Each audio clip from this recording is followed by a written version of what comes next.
running back in Auburn history to rush for more than 4,000 yards in a career. In 1986, both the NFL's Tampa Bay Buccaneers and MLB's Kansas City Royals drafted Jackson. Deciding not to play for the Buccaneers because they didn't want him to also play baseball, Jackson signed his first professional contract with the Royals. The next year, the Los Angeles Raiders drafted Jackson with the understanding that he would also be allowed to play baseball, making Jackson one of the few athletes to succeed in both professional football and baseball at the same time. In March 2013, ESPN Sports Science named Jackson the greatest athlete of all time. He was inducted into the Alabama Sports Hall of Fame in 1996 and the College Football Hall of Fame in 1998. Sponsored by WZZN, Union Grove, Huntsville, Alabama. 97.7 ESPN, The Zone. This is SportsCenter.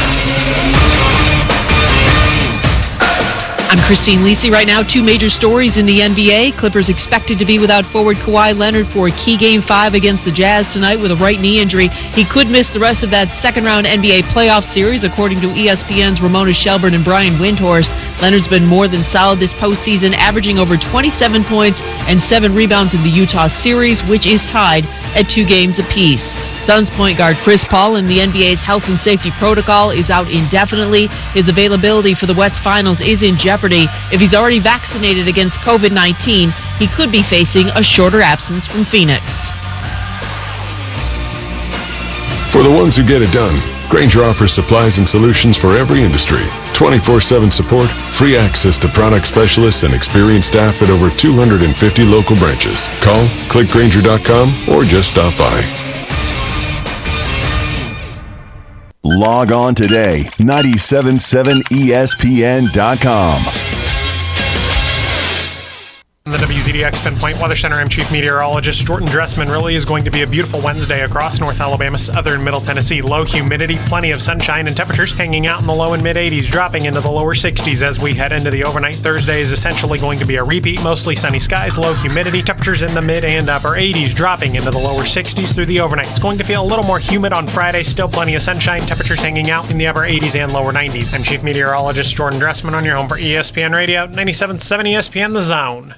Follow us on Twitter. Subscribe to us on our YouTube channel and Twitch. Just search 97.7 ESPN. We are 97.7 ESPN The Zone. Who wants coffee? Anybody wants coffee? Can you get me a dog roll type thing? Your tie is tied. He ain't good looking, but he sure ain't shy. He's a northern-bred, southern-fed, slick-talking guy. Listeners in his posse are the junkyard dogs. The SEC from Tennessee to calling them hogs. From Gainesville up to Lexington to the Titan Tiger Land, nobody does it like Thom Abraham. You want me on that wall. You need me on that wall. Testosterone high today. Yeah, Tom's a man, he's got the plan, he's really got it made. What a wife he's got, she's smoking hot, check out the junkyard babe. When everything is said and done, no one can beat his show. He's a high-tech redneck, Tony Soprano. If you love sports without the fluff, he's got the master plan. Cause nobody does it like Thom Abraham, yeah. I guess I'm on here. Am I on? Can somebody respond? It must be Wednesday. I called it hump day. Uh-oh. Guess what day it is? Hump day. Guess what day it is? I have to guess. It's hump day. Anybody? Mike.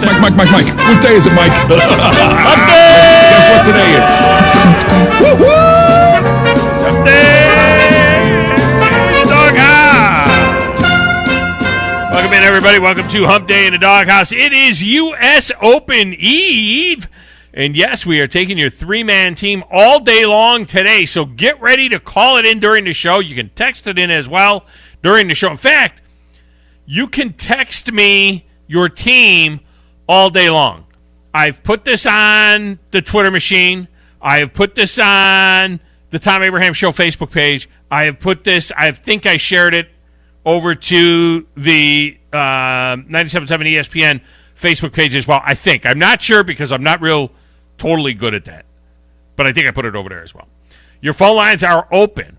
So you can jump in right now if you want. 256-576-4977. And I'm looking right at Grizz across the glass in the other room, and I can tell it. The phone rings. It's so cool because I can just tell he'll pick up the phone.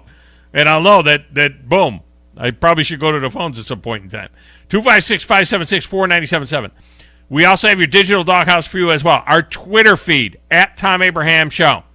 On Facebook, it's Thom Abraham Show, where I just told you you can see the pics there. Do not put your pics on Twitter or to Facebook because I won't get them. It's too many different places. Call them in, and I take them here manually, or text them in. Your text window, 7329-TA Show. 732-982-7469. I'm hooking you up with a foursome. 2 carts, 4 rounds of golf, a foursome of golf for my winning team. Obviously, if one of your guys misses the cut, you're out. Whoever has, you don't have to have the winner. Whoever has the lowest aggregate score, you can have the guy that finished 4th, 8th, and 12th and have the best score. And you win the golf. Where is the golf, you ask?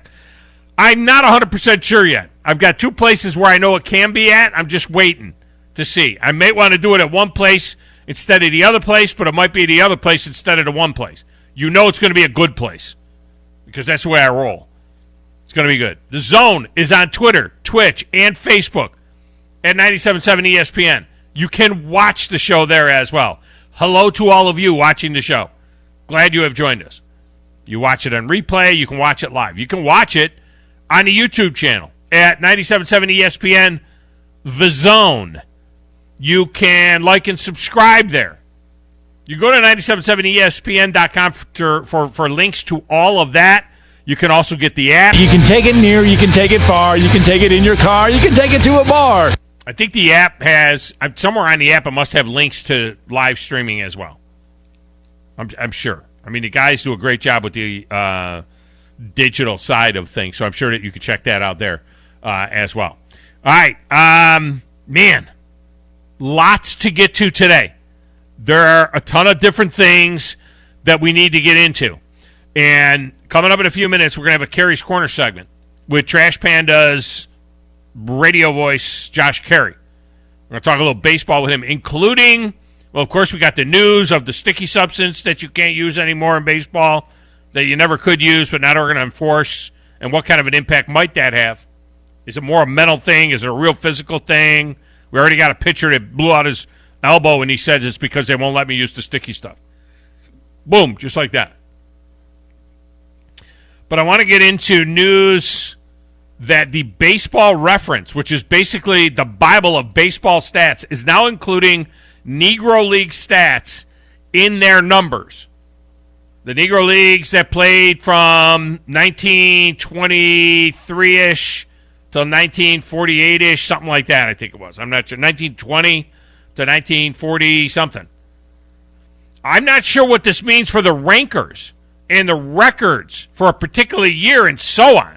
For example, the record book will tell you always, up until yesterday, Baseball Reference record book will tell you that Stan Musial led the majors with a .357 batting average in 1943.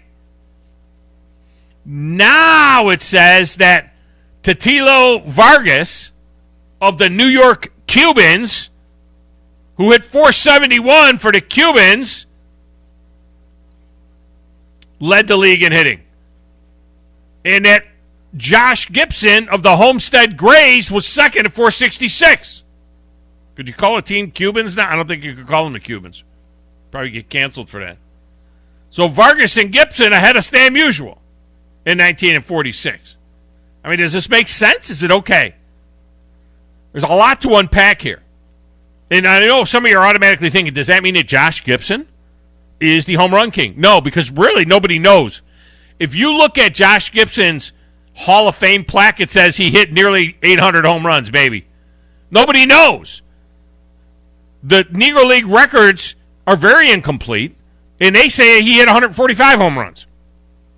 A lot of his home runs were hit in barnstorming. They played like 130 or 140 games. They did a lot of barnstorming, which pickup games all around the country.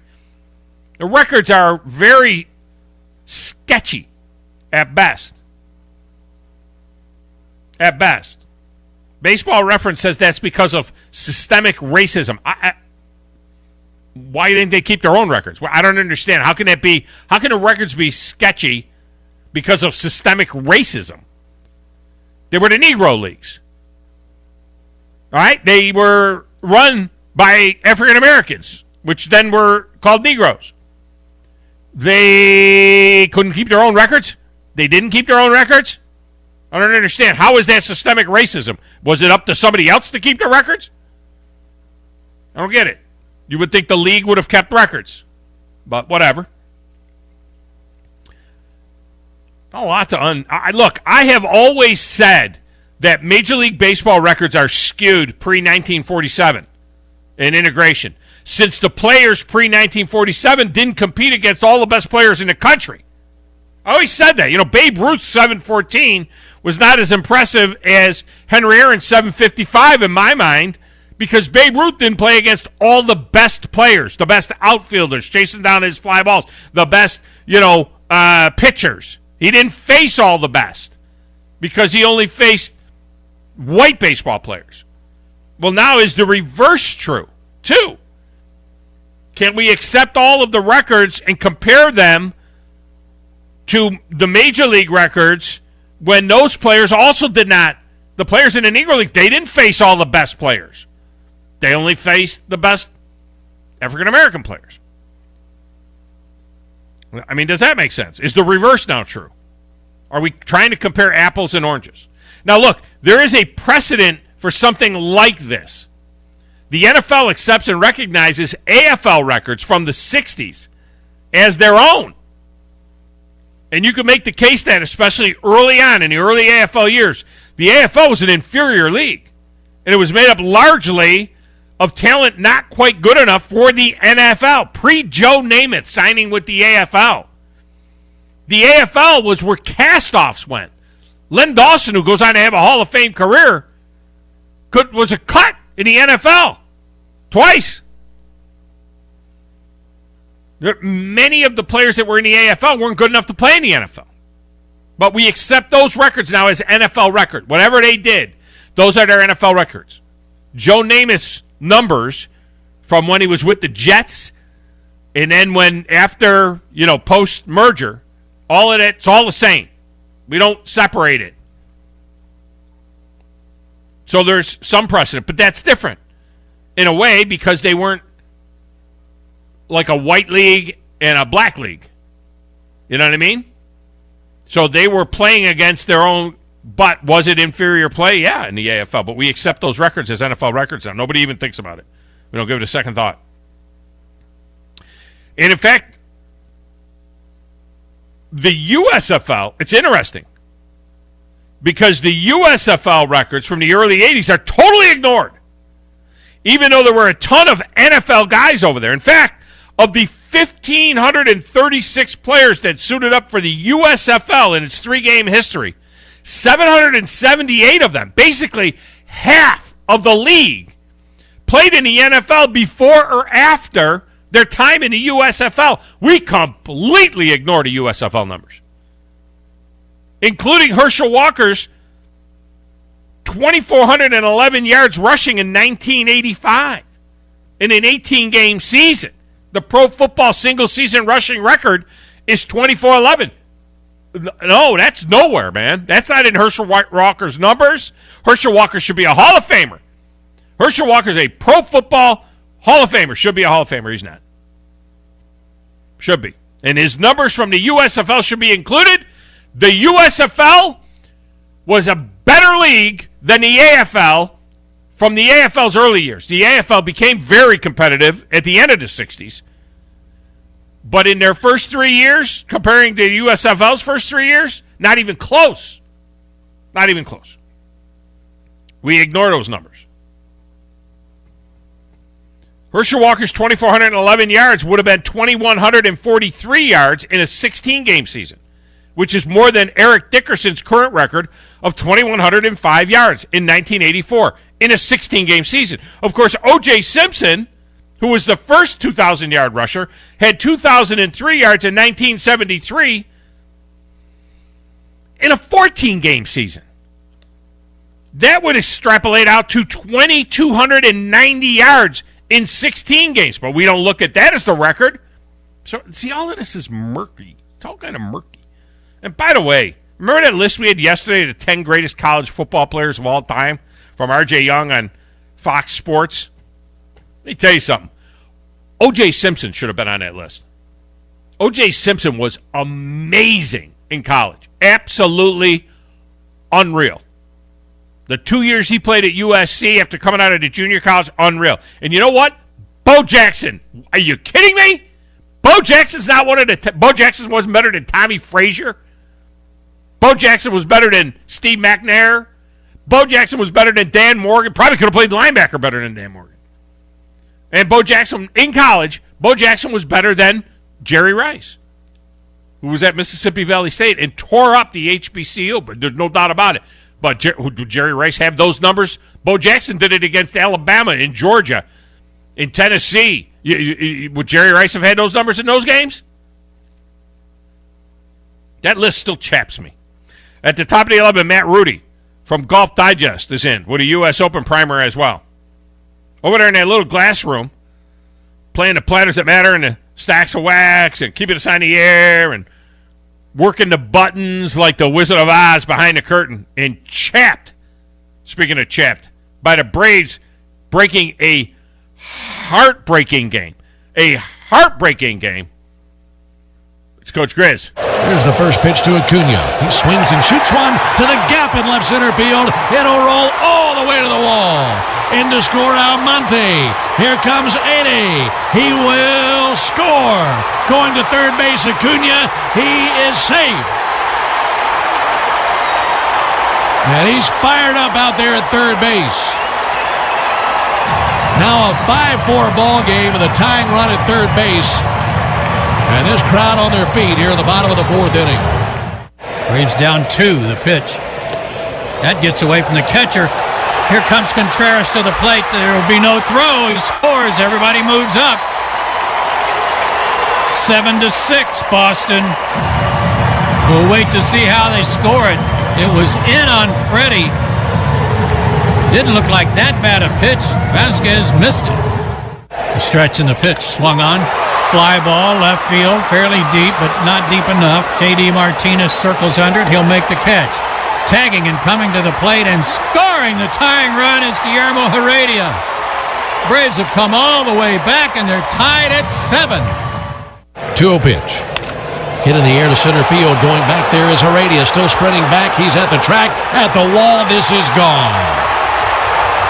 Alex Verdugo with his arms lifted to the skies as he goes around first base. Where was this game being played? He hits a 3-run homer off of Chris Martin here in the 8th inning. His 9th of the year. And the Red Sox have once again gone deep and recaptured the lead. It's now 10-7. Grizz, that was your new open for today's show. That was the open I decided to use. Aren't you happy about that? No. Why you got to hurt me like that? I mean, my it's God. like that every day, but... I mean, there's really nothing you can do about it. It seems like Tyler Davidson, he came in with like a 1.52 ERA. I mean, he wasn't. I know it wasn't very. It was very short lived, and he's already got arm tightness, forearm tightness. Oh God! So he only stayed. Because they don't have sticky stuff on the ball apparently. Yeah, he had. But they overcame that. You know what I mean? Yeah. They overcame that twice. They overcame. It came all the way back, and then Chris Martin. Are you kidding me? Why are we paying this man was it 3 years, $80 million or something like that? Unbelievable. Or $40 million. I'm sorry. I gave that man too much money. 3 years, $40 million. So we're paying this guy about $12 million a year. And yet he's coming in for 1 inning to give 3 runs. I expected that out of Luke Jackson last night. But apparently Luke Jackson is the stud. So you got to figure out something in the bullpen. You got to find a quality reliever. Maybe, in the trade market. Go after somebody. But... I mean, what is wrong with Sean Newcomb? Can you not throw him out there for a few innings? Why was he only in there for an inning and a half? This is going to be too late, man. We're getting to the point. We said yesterday they got to play 620 baseball the rest of the way to make the playoffs. And that is one of those games you can't blow that game. Yeah, and they're going to be the 4th team at the end of the year in the NL East. I can just see it. Oh, it's just they're just going to fall all the way down. It's ridiculous. All right, let me get Smokey Mike in. Uh-oh! Amber alert. Rogersville, not Rogersville, Alabama. How do you make it stop? It doesn't. It does does that for a reason. Oh, there you go. Amber Alert, Rogersville, Tennessee. All right, let me get Smokey Mike in here, as we got our U.S. Open Challenge set for you, and Smokey Mike joins us now. Smokey Mike, welcome to the show. How are you? Smokey Mike? There he is. Come on, Smokey. Jumping. Whoa. What just happened there? Amber Alert. Amber Alert, my phone I don't went know. off. All of a sudden, it went dead, and it was like, do. Oh, really? Well, that user error.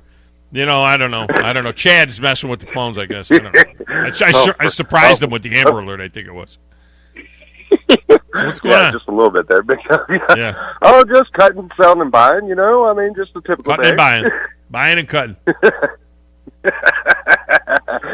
But I got to say, I'm ready to see the right kind of orange in the College World Series final this weekend, or this upcoming week there, big dog.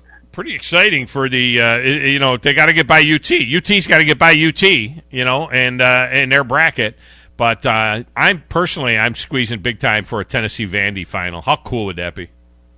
Well, they are the two favorites to win the College World Series. So, no, you got UT. Texas was the 2 seed. Vandy is the 4 seed. And Tennessee was the 3 seed. Is Vandy's the favorite at plus 200, and Tennessee's at number 2 with plus 250. Really? Well, I could see Vandy because they now are in it. They're in their bracket. All that's left is the 4, the 5, and unranked, unseeded UNC. So they're actually, they got a better path. But in the Tennessee's bracket, they've got number 2, the 2 seed Texas. So the Texas Longhorns are going to have something to say about it. I'll tell you what, though, Drew Gilbert will have something to say as well. Yeah, probably. All right, so you got a team for me for this U.S. Open? Yeah, man, I got a team. Of course, I'm ready to play some golf again. All right, give me your team. I never played. We ought to play golf together sometime. I haven't played in 5 years. My God, it's crazy. Well, it's been, let's see, the last time I did was Eagles Nest was my stepdad when I won the Master Fecta in the fall last year. All right. Oh, you won the fall Master Fecta. Okay. All right, so give me your 3 guys for this deal. I'm going with Rom. Got him. JT. Got him. And Brooks. I'm just going. All I want is Brooks and Bryson over the weekend. That's all I want. Oh, yeah. But one last thing before Who wins a fight between those 2 guys? Who do you think would win a fight between those 2 guys? I mean, they're both big and yoked. Ooh, that's a tough one. Depends on Beef Blowington's stamina right there, because I think Brooks has got a little more in the tank. I would take Brooks. Are you kidding me? You think Brooks Koepka wins a fight? Yeah, I think he's got more stamina. I think he's got more stamina. Look at how big Bryson is. Bryson's yoked, too. But anyway, did you see the video of, what was it, Brady, Phil, Rogers, and Bryson, hyping up this little match going on, and Brady is just talking back so much to Roger. They are doing some serious trash talk. I don't know what happened. Brady moves to Tampa Bay, and I'm a big fan of his now. He just doesn't care anymore. We hardly ever heard from him before, and now he's out of the shackles of the Patriots, and now he's talking all the time. Still, the best part is he's still egging Rodgers about that. Oh, I know he would go for it. I mean, I'm not sure if the people around him would go for it. Yeah. Bryson is 6'1" at a meaty 240. Yeah. And Koepka is 6 foot at 205. Yeah, I've told you. I mean, Bryson's big.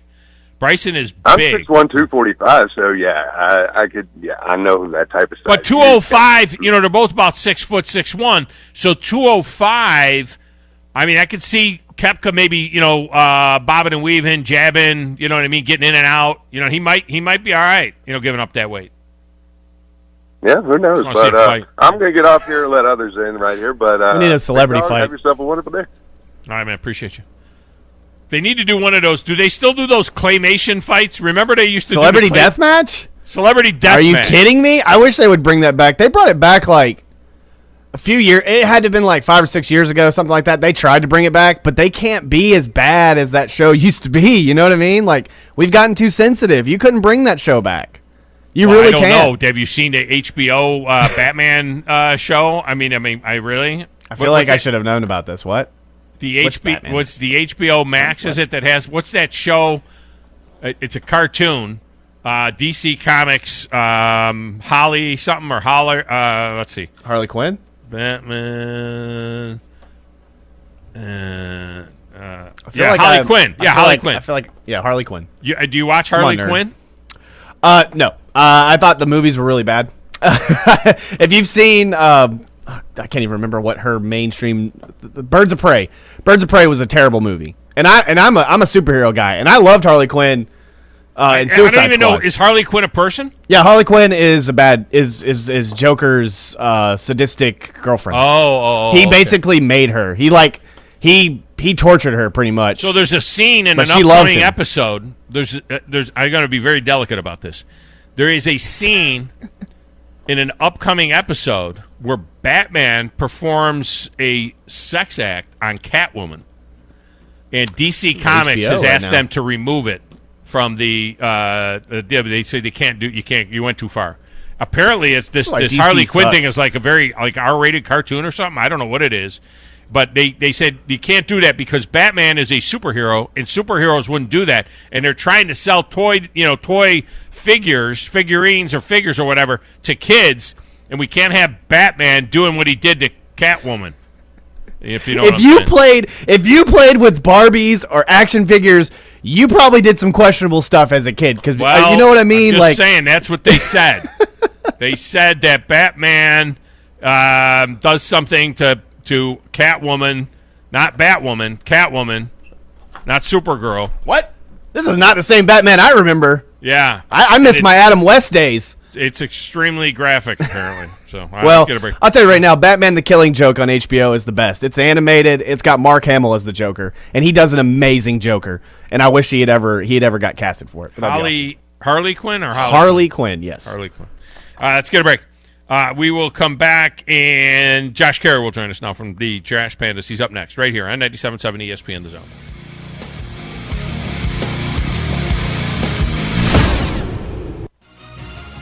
You're listening to the Thom Abraham Show on 97.7 ESPN The Zone. This is Brent Musburger's VSiN Action Update on 97.7 ESPN The Zone. This action update is brought to you by Keeps. Tired of losing your hair? Get 50% off for your first order at Keeps.com/VSiN. Keeps.com/VSiN. NBA tonight, Game 5 between the Hawks and Sixers in Philadelphia. Sixers a 6-point home favorite, the over-under 223.5. Later, the Clippers and the Jazz, Game 5 in the West Semis. Jazz a 2.5-point home favorite, 222 total. NHL, the Golden Knights and Canadiens in Game 2 of the semifinal series. Vegas leading the series 1-0, minus 255 on the money line. Montreal plus 215, the over-under 5. Baseball, the Braves and Red Sox again tonight. Atlanta falling in Game 1 Tuesday, 10-8. They come into tonight once again a money line favorite, minus 155. Boston at plus 135, over under 9. Ian Anderson getting the start for the Braves against Garrett Richards for the Sox. I'm Trey Westerberg, 97.7 ESPN The Zone. Braves baseball is celebrating 150 years, and this 2021 team is looking to kick down the door and make this season one for the history books. Swing and a fly ball hit deep toward their bullpen. Are you kidding me? Another pinch hit homer. Your new home of the Atlanta Braves. Hit high in the air to deep right center field. We are tied! 97.7 ESPN The Zone. This story is called The Ugly Truth About Timeshare. If you think you've done your family a favor by buying a timeshare, you need my help. Hello, I'm Chuck McDowell, CEO and founder of Wesley Financial Group. 10 years ago, I started helping folks cancel their timeshare contracts, and in the process started what's now called the timeshare cancellation industry. Timeshare is the only thing that you can buy that you can't tell me how much it's going to cost or when it's going to end. When you buy a timeshare, you give them a blank check to fill out any amount they want for annual maintenance and assessment fees. Sound crazy? The crazy thing is, this never ends. Stop the insanity today. Call my office now. I guarantee if we can't cancel your timeshare contract, you'll pay nothing. Were you lied to when buying a timeshare and want out? Get the facts about timeshare cancellation. Call Wesley now for your free information kit. 800-967-7711. 800-967-7711. 800-967-7711. You've got to experience Toyotathon at Bill Penny Toyota. They've got the selection with over 700 new Toyotas to choose from. And they've got the extras with Bill Penny perks and a 10-year unlimited warranty. So get on over to Bill Penny Toyota today and experience Toyotathon. Bill Penny Toyota in Huntsville and online at BillPennyToyota.com. Bill Penny's Toyota 10-year unlimited warranty is valid through the 10th year of ownership. Valid on new vehicles only. See dealer for details. When I chose a garage door company, I did my homework. I needed Precision Overhead Garage Door Service. They have a 5-star Google rating. I checked their reviews and liked what their customers had to say. Precision Overhead Garage Door has lifetime warranty packages. Same-day service if I call before 2 p.m. If they can't make it the same day, my service call fee the next day is waived. They did a 25-point safety inspection on the door and operator. Now that's peace of mind. Residential, commercial, and gate services. Precision Overhead Garage Door Service. Call 256-400-4500. In the WZDX Pinpoint Weather Center, I'm Chief Meteorologist Jordan Dressman. Really is going to be a beautiful Wednesday across North Alabama, southern Middle Tennessee. Low humidity, plenty of sunshine, and temperatures hanging out in the low and mid-80s, dropping into the lower 60s as we head into the overnight. Thursday is essentially going to be a repeat. Mostly sunny skies, low humidity, temperatures in the mid and upper 80s, dropping into the lower 60s through the overnight. It's going to feel a little more humid on Friday. Still plenty of sunshine, temperatures hanging out in the upper 80s and lower 90s. I'm Chief Meteorologist Jordan Dressman on your home for ESPN Radio, 97.7 ESPN The Zone.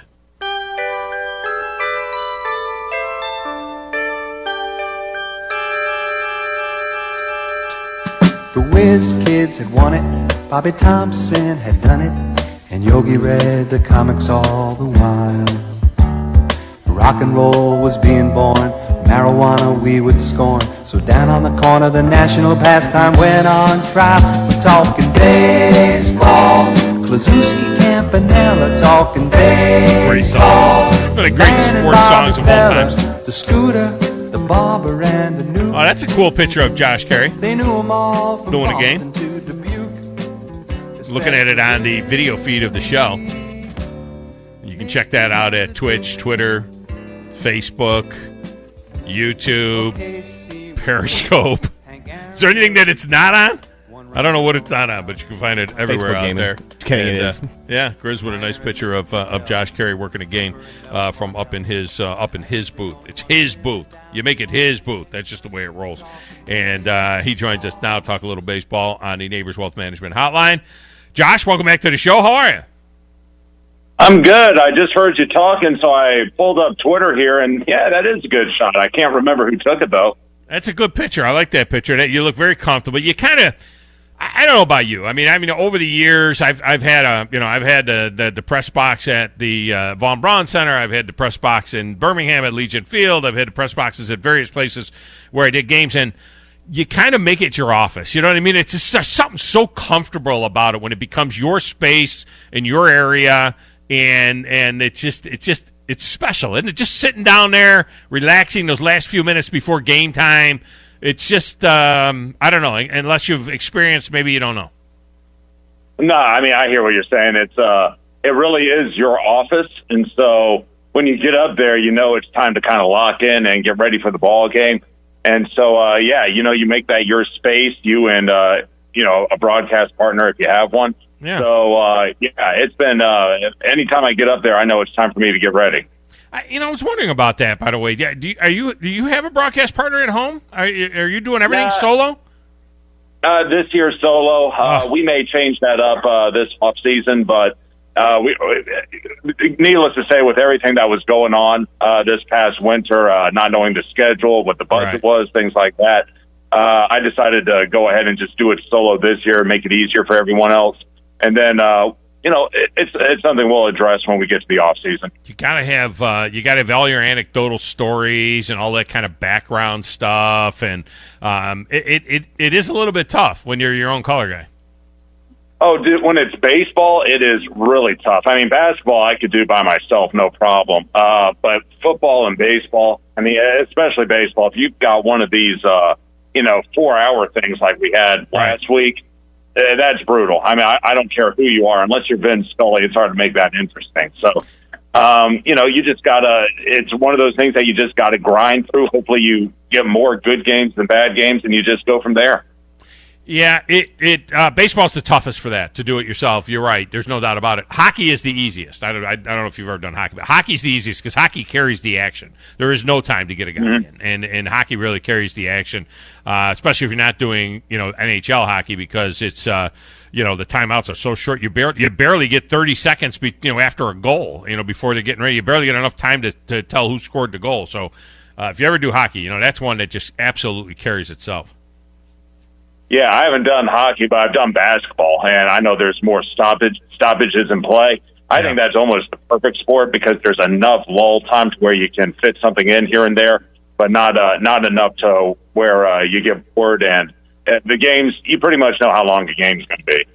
I don't know if I've ever asked you this. Of course, Josh Caray, part of the famous broadcasting Carays, starting with his grandfather, Harry Caray. Somebody not named Caray. Who's your guy? I mean, who was your guy coming up? And were you a Scully guy, or who do you think's the best? Who did you like? Yeah, I liked Scully. When I was a kid, I really didn't have a whole lot else to choose from because it was either Skip or Harry. Right. That was my childhood. But I'll tell you what, in recent years, having lived in New York for 4 years, I really came to appreciate both Howie Rose and Gary Cohen. With the Mets, Gary on TV and Howie on the radio, just because that's who I listen to every night. And, you come to appreciate just how good they are and how knowledgeable they are, not just with their sport, but how to present it on their given medium. So I would say those are probably my two favorites as of right now. And your team, that's got to be part of it, too, because if you hate a particular team, you're going to hate a guy. John Sterling, right? No middle ground on John Sterling. People either hate John Sterling, who worked there in Atlanta for years before the Yankees, or they love John Sterling. What's your take on Sterling?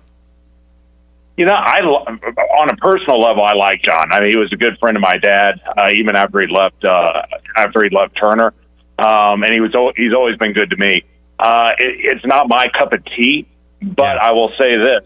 It's very New York, right? I mean, he's got that panache down and that style down that I think a lot of folks up there really acclimate to.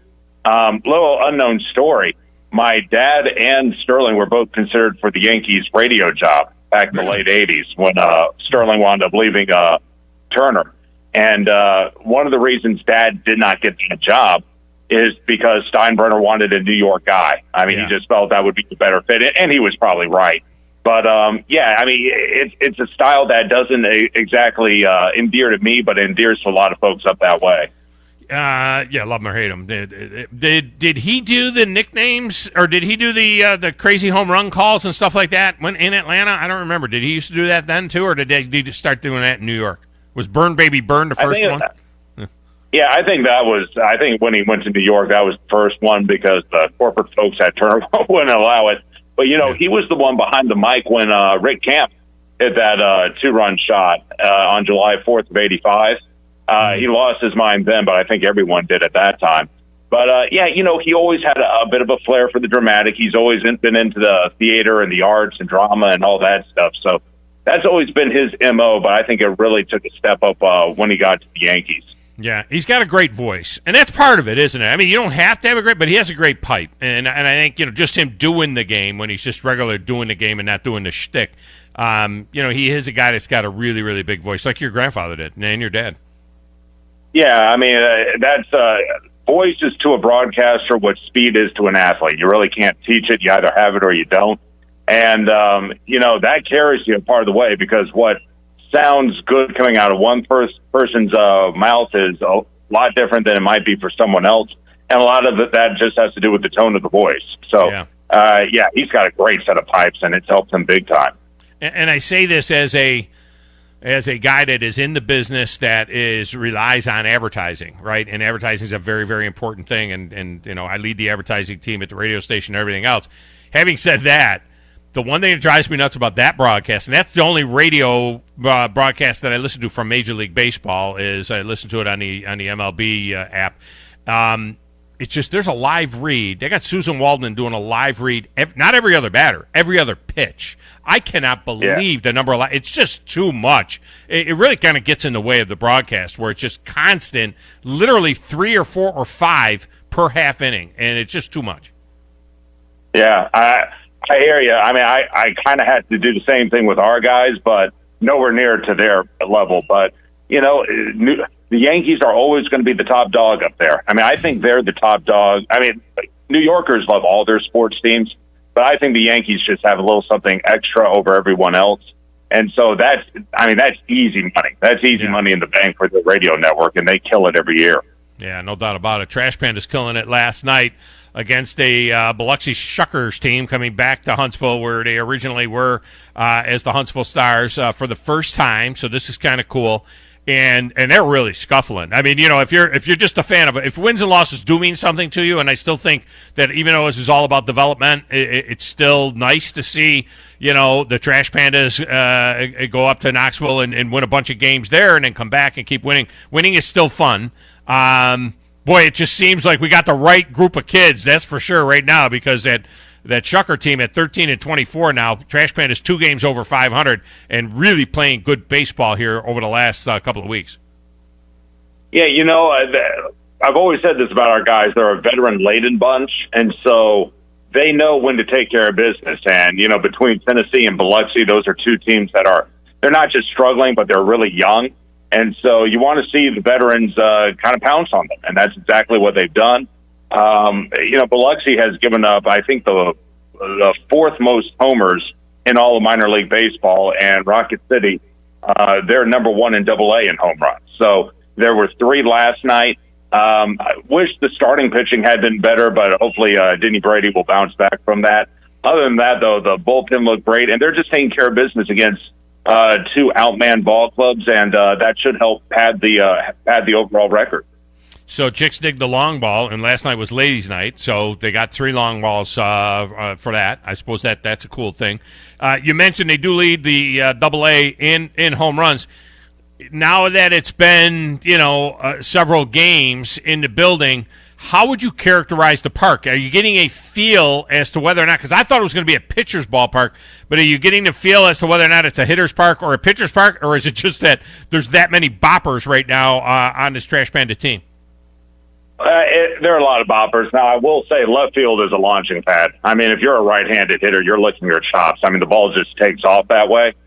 Right field is a little different. I would say that's more of a pitcher's ballpark. I've seen some balls hit out that way, and they just die.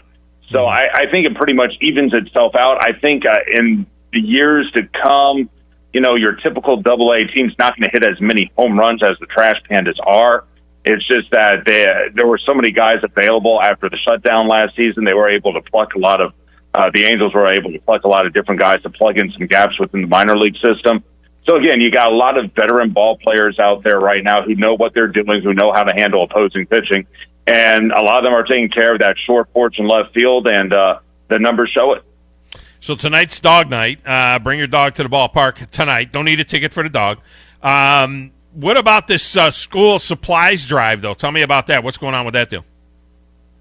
Yeah, I know that we're going to be the school supplies are going to a local nonprofit. I frankly don't know which one, but they'll be helping disperse those supplies out to all the local schools in the community that are participating in our community relations department.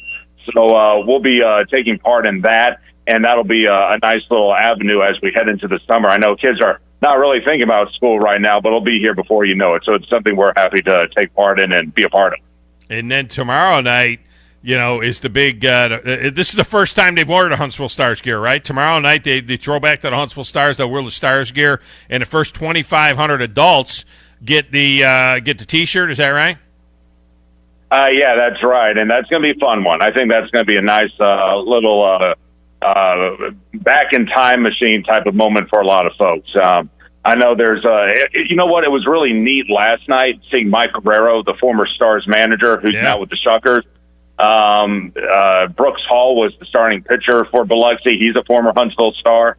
And so it was really it was kind of a 360, if you will, moment for everyone to see those guys out there. But yeah, we'll be giving out the T-shirts, and we'll obviously pay homage to our past tomorrow as well in several different avenues. So we're going to be excited to have that moment and give the people a little something to remember us by. And, one thing we've always done a good job of is that we've always paid homage to our past, and we've done it respectfully. Don Venture's number is one of 2 numbers retired at our ballpark. And so we are big about the Stars and what they did for us, really paving the way. And so we're happy to honor them tomorrow night. That's interesting that the Trash Pandas retired Don Mincher's number, because you would think that history goes with the organization. You know what I mean? I wonder if the Shuckers have retired it, if it stayed retired when they got down there, or if they're like got their own history, and the Rocket City Trash Pandas almost kind of own the Huntsville history. Yeah, I mean, I can ask them about that. My guess is they didn't, just because different city, different states, same affiliation, but everything else about that is different. Yeah. I just don't see that being the case. It's kind of their own history, just like the Trash Pandas are sort of our own history, but we always pay homage, like I said, to the Stars and what they did. I threw Josh Caray with us here talking some baseball. I threw some numbers out yesterday, not to scare Braves fans, and I love the Braves. They're my National League team, and we're pulling for them to get it right. What a heartbreaking loss last night.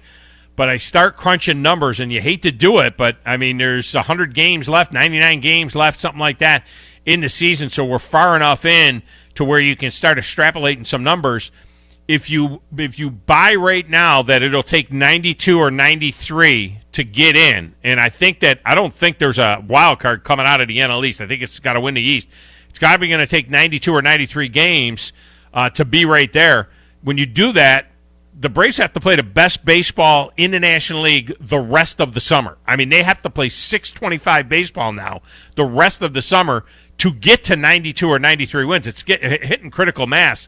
And, man, you get one like last night where you battle all the way back and then give it up late with Chris Martin giving up that 3-run jack. And, my God, it sounded like there was as many Boston fans as there were Atlanta fans in the ballpark at Truist last night. Yeah, I don't think you try to look at it from that standpoint. You just worry about your division, right? So you look at the NL East right now. I mean, the Braves 30-34. They've had a bad week. They lost 4 games in a row that, frankly, they should have won. You're 6.5 out, and that's a little concerning. But here's the deal: you're only a game and a half out of second place. And once you get there, you have the Mets right in your sights. And look, New York's having a great year. They still don't scare me. I mean, I don't look at the Mets and, shaking my boots like I would some other teams.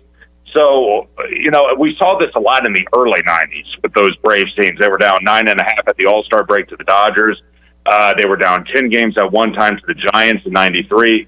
And both times they came back, and it's because they just focused on their division and what they could control. So, yeah, let's just be realistic here. The NL East is not wowing anyone right now. So I don't think you're going to need 92, 93 wins to necessarily win the division. You may only need 88 or 89. I mean, we'll just see. But, of course, you would also need the Mets to start losing a few games as well. But you're right. I mean, it's starting to get a little close for comfort here. And they need to start playing some better baseball pronto.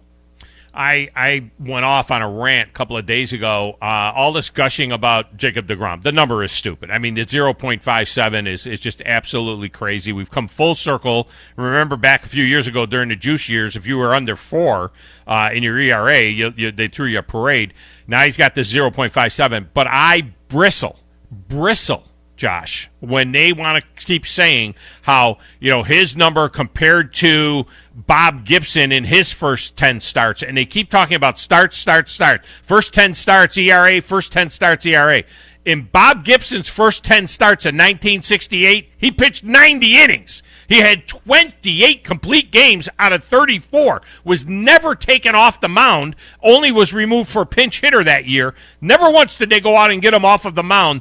It's different, man. You can't go games to games. DeGrom has pitched 64 innings, which is 6 1/3 per game. If Bob Gibson went 6 1/3 per game, his ERA might have been 0.0. I mean, it just drives me mad when they want to compare eras and compare pitchers when you're talking about starts, when one guy starts and sees everybody 2 or 3 times in the lineup, and the other guy didn't even think about 2 or 3 times. He'd see him 4 times, 5 times, however many times he had to see him, he got them all out. Yeah, and that's why in any sport I've always been against, the discussion who's the best of all time, just because the eras are so different. You could say that, I heard you talking a little earlier about the Negro League stats, and, Babe Ruth, he hit 714 home runs, but there's a lot of folks who say that he hit even more because back in the day, if you hit a home run or a game winner, all they would credit you was with a single if all you needed was one run to win the game. So if you had the so if you had the bases loaded and you hit the home run, they give you a single, and the guy from third is the game-winning run. But then you could also make the argument that in Henry Aaron's era, he was playing against better competition. Yep. In basketball right now, I mean, people talk about LeBron and MJ, which I don't think is a competition, but Michael Jordan played at I think a time when the NBA was a lot more watered down than it is now. And then you look at what LeBron's doing. I don't think anywhere near the player Michael is. So, trying to compare all of these different variables is what throws everything off. The sports have changed so much. I don't know if it's possible to accurately decipher who truly is the best and isn't.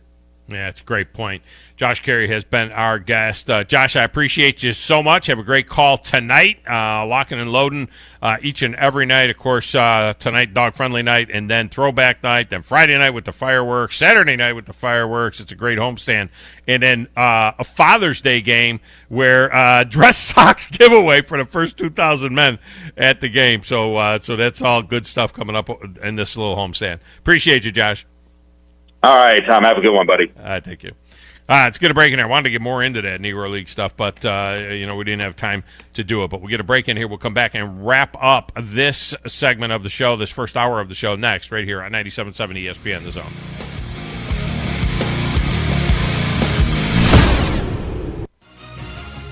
You're listening to the Thom Abraham Show on 97.7 ESPN, The Zone. This is Wes Neighbor sitting here with Ann Adams.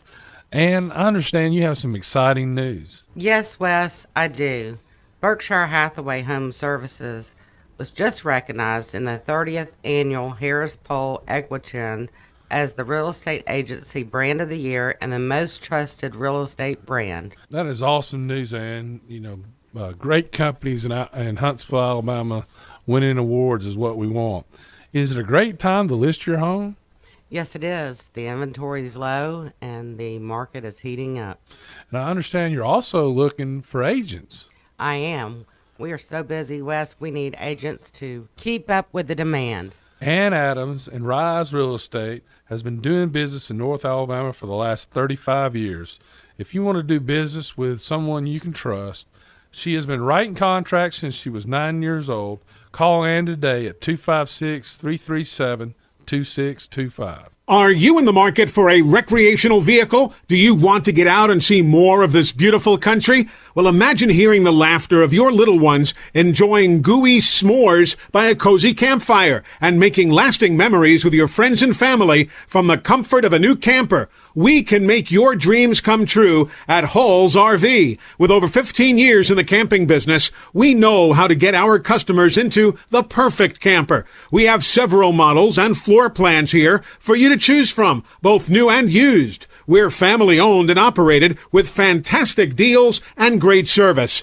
Everyone wants to work with people they can trust, so come on down to Hall's RV and get the deal of a lifetime. We'll treat you right and get you on the road in the camper of your dreams. Visit us on Highway 431 in Albertville. Hall's RVs, where we sell fun. Or see us on the web at www.hallsrvsales.com. No representation is made that the quality of legal services to be performed is greater than the quality of legal services performed by other lawyers. A wise man once said, "If you take care of old folks and children, everything in the middle will take care of itself." Hi, I'm Danny Aldridge, lawyer in Alabama and Tennessee. In the next 20 years, the number of those folks over 65 years of age will more than double.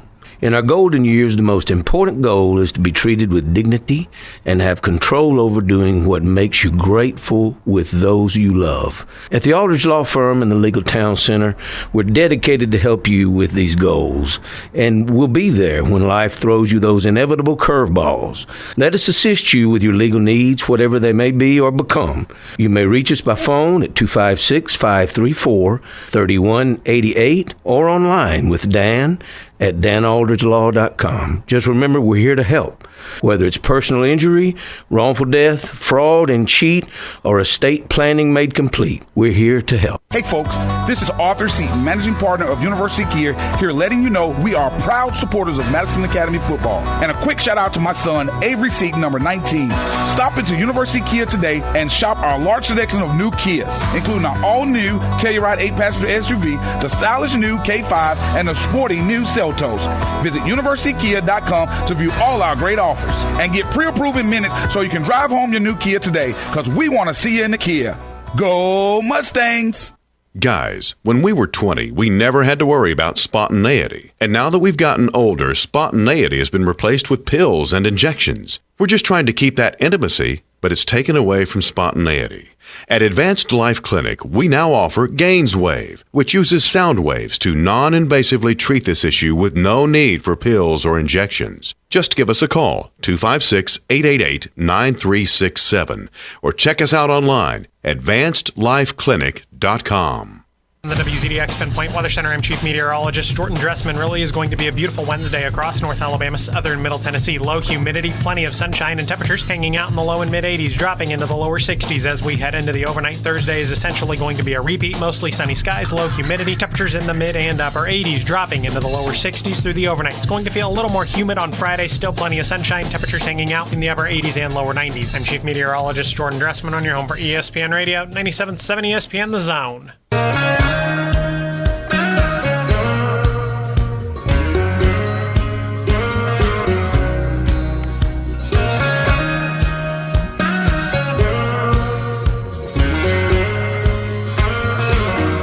Welcome back, Tom Abraham Show. Reminder that the Coleman County Coyotes are hosting a 13, 14, and under travel baseball team tryout coming up on Saturday. The tryouts will be held at Nesmith Park in Coleman, starting at 9 a.m., ending at 12 p.m., so 9 to noon on Saturday at Nesmith Park. The Coleman Coyotes are also looking for coaches as well. The park is at 311 McNabb Drive Southwest. Contact Coach Ron Hill, who is a wounded warrior, by the way. Contact Coach Ron Hill, 615-9119. 615-9119. You can see the flyer on Facebook on all the North Alabama baseball travel team websites as well. So, got a child who might want to play ball down there, Coleman County Coyotes. All right, coming up, we will talk with Matt Rudy from Golf Digest, plus some college football news as well, the rest of the show. It's all coming up right here on 97.7 ESPN, The Zone.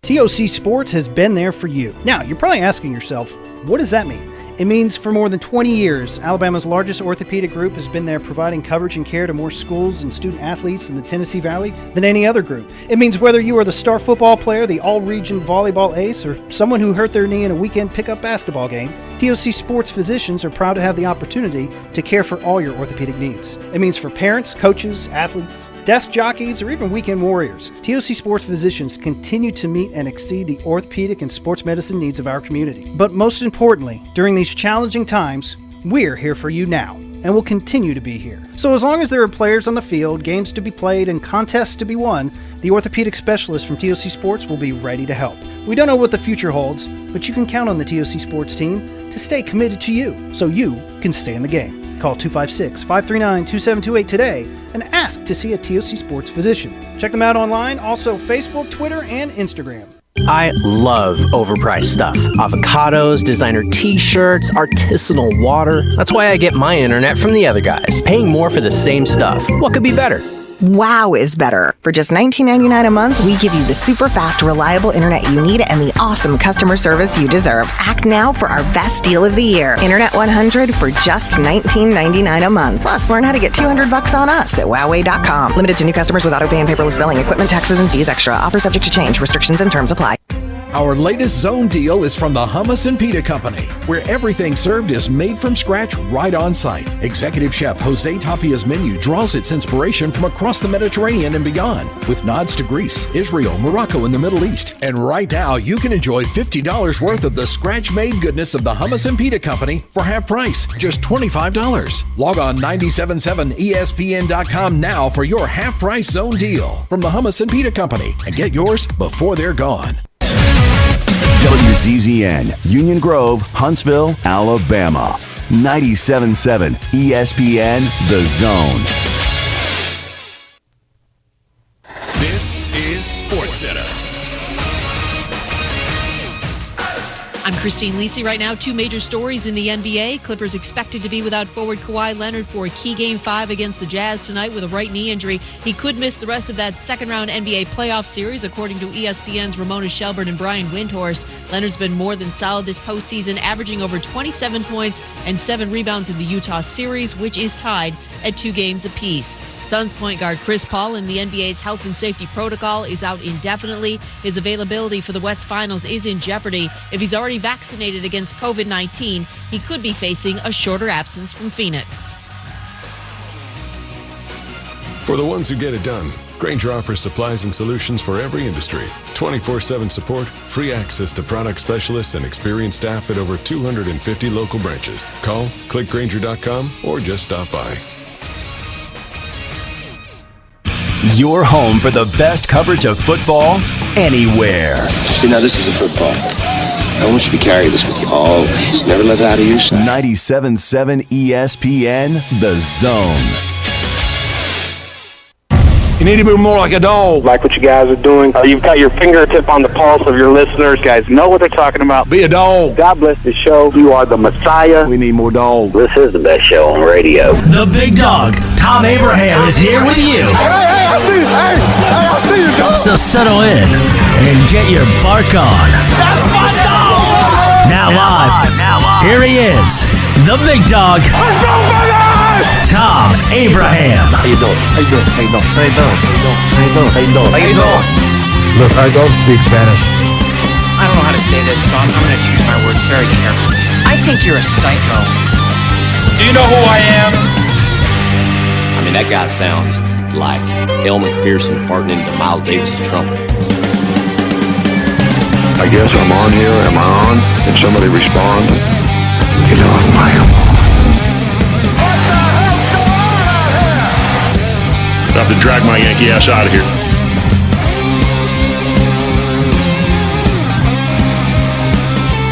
Welcome back. Hour number 2 of the Thom Abraham Show here on a U.S. Open Eve. We are taking your U.S. Open teams. A number of you have already gotten it in through the text window. You can go ahead and text it to us at 732-982-7469.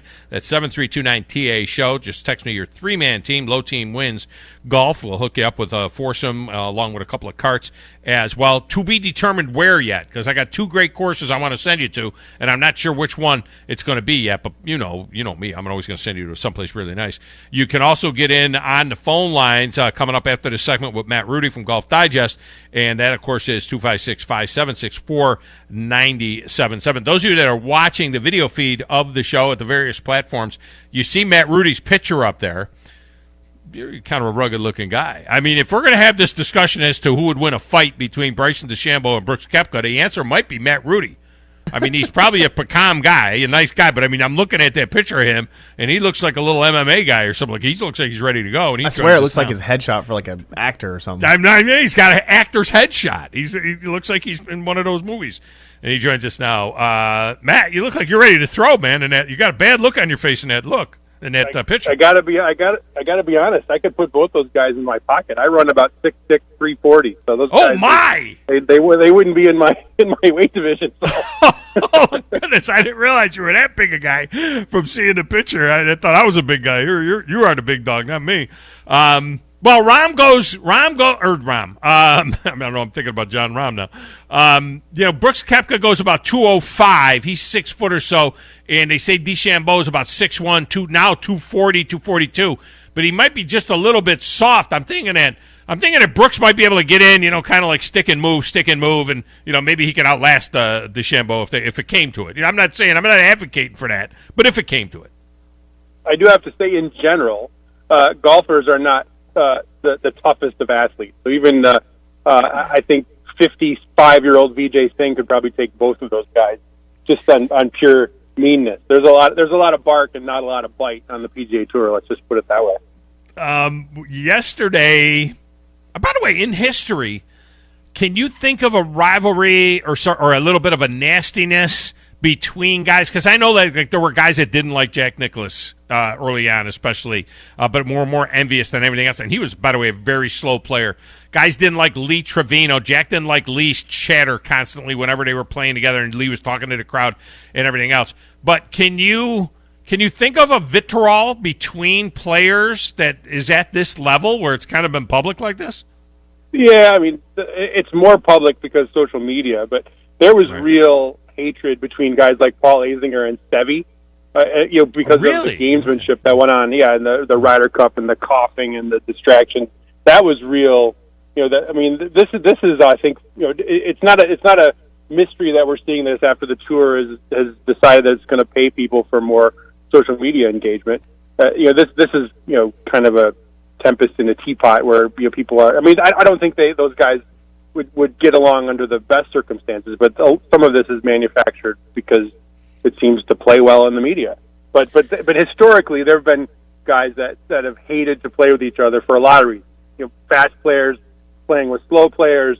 Gamesmanship has really been a big thing on the tour, since the dawn of time. And some players see that as a part of the game, and they kind of welcome it. Mickelson's got the needle out all the time. Other players don't enjoy the gamesmanship part of it, and they get angry. So I think there's been some fun rivalries like that through the years. Mickelson's got the needle out, but he's got that baby face, and he looks like he's always just kind of, you just get the feeling that he's just busting your chops. Patrick Reed, nobody likes Patrick Reed, right? I mean, he's Captain America. I mean, I love him in the Ryder Cup. He seems to be a bulldog out there, but it seems to be he's not real popular, I don't think, on tour.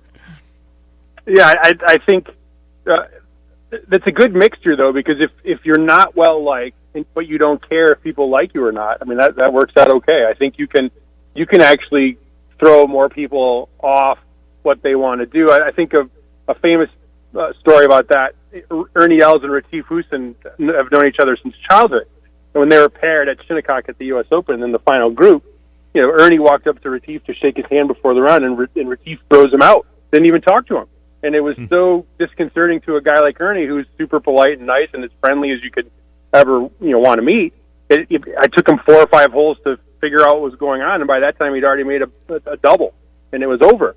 So I think you can, if you can operate that way, in a relatively close knit tour, you can flourish. Brooks Koepka's not out there, slapping backs and high fiving people. He doesn't have a lot of close friends either, and I think Tiger is that modern player personified. If you don't get close to a lot of players, then they can't see what makes you tick and what makes you win. That's probably an advantage.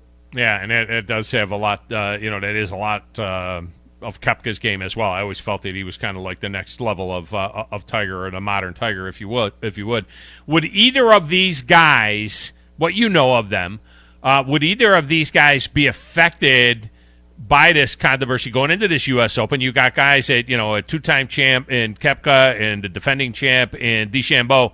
Is it a complete non-factor for both of them, or do you think either one of them might be a little bit rattled? I mean, the crowds are going to be in full throat now, and so on. We know that DeChambeau has heard the cat calls of Brooks Koepka when he's playing out there. I don't think Koepka's hearing much of DeChambeau out there, but we did a poll, by the way, earlier, and 75% of our respondents were in Koepka's corner in this little battle between these two guys. So he's probably the more popular guy, no doubt. But do you think either one would be rattled? Well, I think it's easier to get rattled if you're not playing well. If you're in the sweet spot and you're playing great, I don't think you. I mean, I think a cliff could collapse there at Torrey Pines and you wouldn't notice what was going on. And I don't think either Brooks or Bryson are exactly where they want to be game-wise right now. Koepka's a little bit hurt, and Bryson hasn't played that great over the last couple months. But I think, I talked about this with you on your show. I think you have to admire what Bryson does. He goes his complete own way. He's decided to do things differently in terms of golf swing, in terms of how he trains, in terms of how he practices. He practices into the middle of the night. He's not looking for validation from anyone else aside from himself. So if there was a guy that could block it all out, he's already proven that he's willing to do it completely his own way. And I think Brooks is that way too, not to the degree that Bryson is, but ironically, we're all talking about a Twitter fight between two guys that, if they were paired together, probably wouldn't speak one word to each other, and they just walk on different sides of the fairway the entire day. Even if they were friends, they might do that. You know what I mean? They might not look at each other until the 18th hole. Yep. I mean, that's just the way just the way those guys play. We heard that yesterday. We had the story that Brad Faxon. He was reporting that the USGA reached out to DeChambeau's agent and asked them if Bryson would have a problem being paired with Brooks the first 2 days, and that DeChambeau declined. Yesterday, then we heard, or that was 2 days ago. Yesterday, we heard, or this morning, we heard that from both guys that neither were approached at all about that matchup. Do you believe Brad Faxon? Do you think the USG tried to pair him, or do you think that it was never even thought of? Well, was there a committee meeting somewhere where someone said, hey, wouldn't it be hilarious to pair those guys? I'm sure something like that happened. And I think the dynamic is totally different when you're talking about twosomes versus threesomes. If you're going to pair two guys together and they're going to, kind of marinate in their own nonsense, that's fine. But why would you ever do that to a third player in that pairing? I mean, whoever the third person would be would have to answer questions about it for 2 days and then would have to go deal with whatever happened or didn't happen, right, between those other two guys. And I mean, ultimately, this is the national championship, so we should probably take it a little bit more seriously than trying to set up a cage match between two pretend Twitter fighters. But there is a legitimate reason they would put them together, because they are two of the last three. They talked about maybe putting the last three, U.S. Open champs together. From a TV standpoint, they did the right thing. They split them. Not only did they split them, I mean, one's in a hotel while the other's playing. I mean, they completely split them. They are like, morning session, afternoon session. But that makes sense for Thursday, Friday TV, that you're going to have one or the other available for that afternoon TV window. I would think that the Golf Channel, that's the way they wanted it. Yeah, and I mean, Tiger's not playing, so you do have to figure out where some of those other storylines are going to come from if it's not going to be Tiger. But there are still plenty. I mean, Phil Mickelson has handled storylines for the next 5 years by winning the PGA Championship. So, let's be honest, that was a far bigger story and should be a far bigger story this week. A 51-year-old guy who actually won the last major, who has the chance at his hometown course, a course he's played 1,000 times in his life, to complete the career Grand Slam. That should be the story this week, not if Bryson and Brooks follow each other on Instagram. Yeah, and so you look at those guys. Is Phil? We got our listeners. You heard we got our listeners picking a three-man team.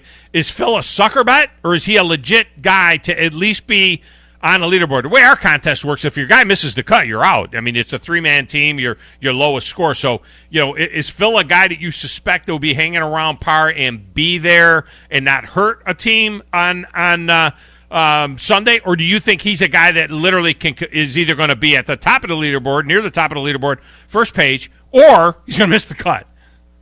Well, I mean, if you could magically leave out what happened at Kiowa Island, you would say, physically, Mickelson still swings 120. He won a World Golf Championship last year. It's not like his physical form would indicate that he can't do it anymore. But what's happening with Phil right now is it's fascinating to see how a guy can process all those fact points that we just discussed. He's the guy who won the last major. He's 51 years old. He's trying to win the one he's never won before at basically his home course. There's so much stuff to have to sift through and to block out when it comes time to actually put a tee in the ground and play. And he freely said at Kiowa that the biggest issue for him was not physical, but concentrating in long blocks. So that's really going to be the challenge, is can he concentrate? Now could he? Absolutely. would I put money on him at 80-1 wherever he's sitting right now in comparison to some of the other players who are 30 or 20-1? It's a great bet. If you're asking me, would I would be willing to cut off my pinky toe if he missed the cut? I don't know if I would go that far. Yeah.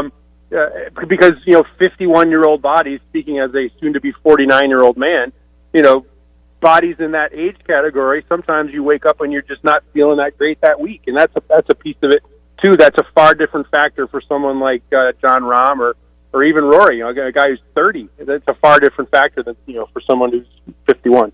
Matt Rudy with us from Golf Digest talking about the U.S. Open. I've been to La Jolla. I got a daughter that lives there. I've been on the course. I've not played the course. It's the vistas are going to be incredible. It's fantastic for those of us in the Eastern or Central time zone to have basically some primetime golf. This is going to be really, really cool. But another guy that's from La Jolla is Xander Schauffele, and a very, very good player at age 27.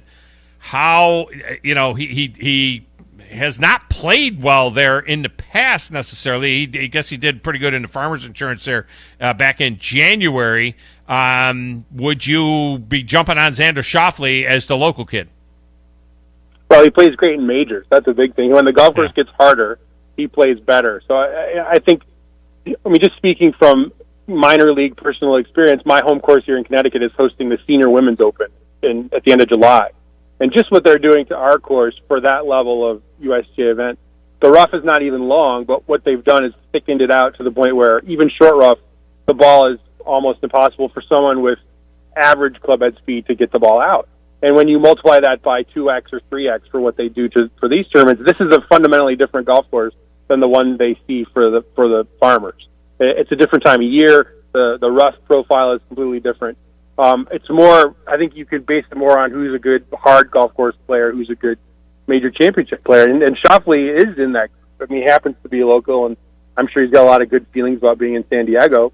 But I like him more because of his hard golf tournament major championship pedigree than I do because of playing Torrey Pines a bunch of times.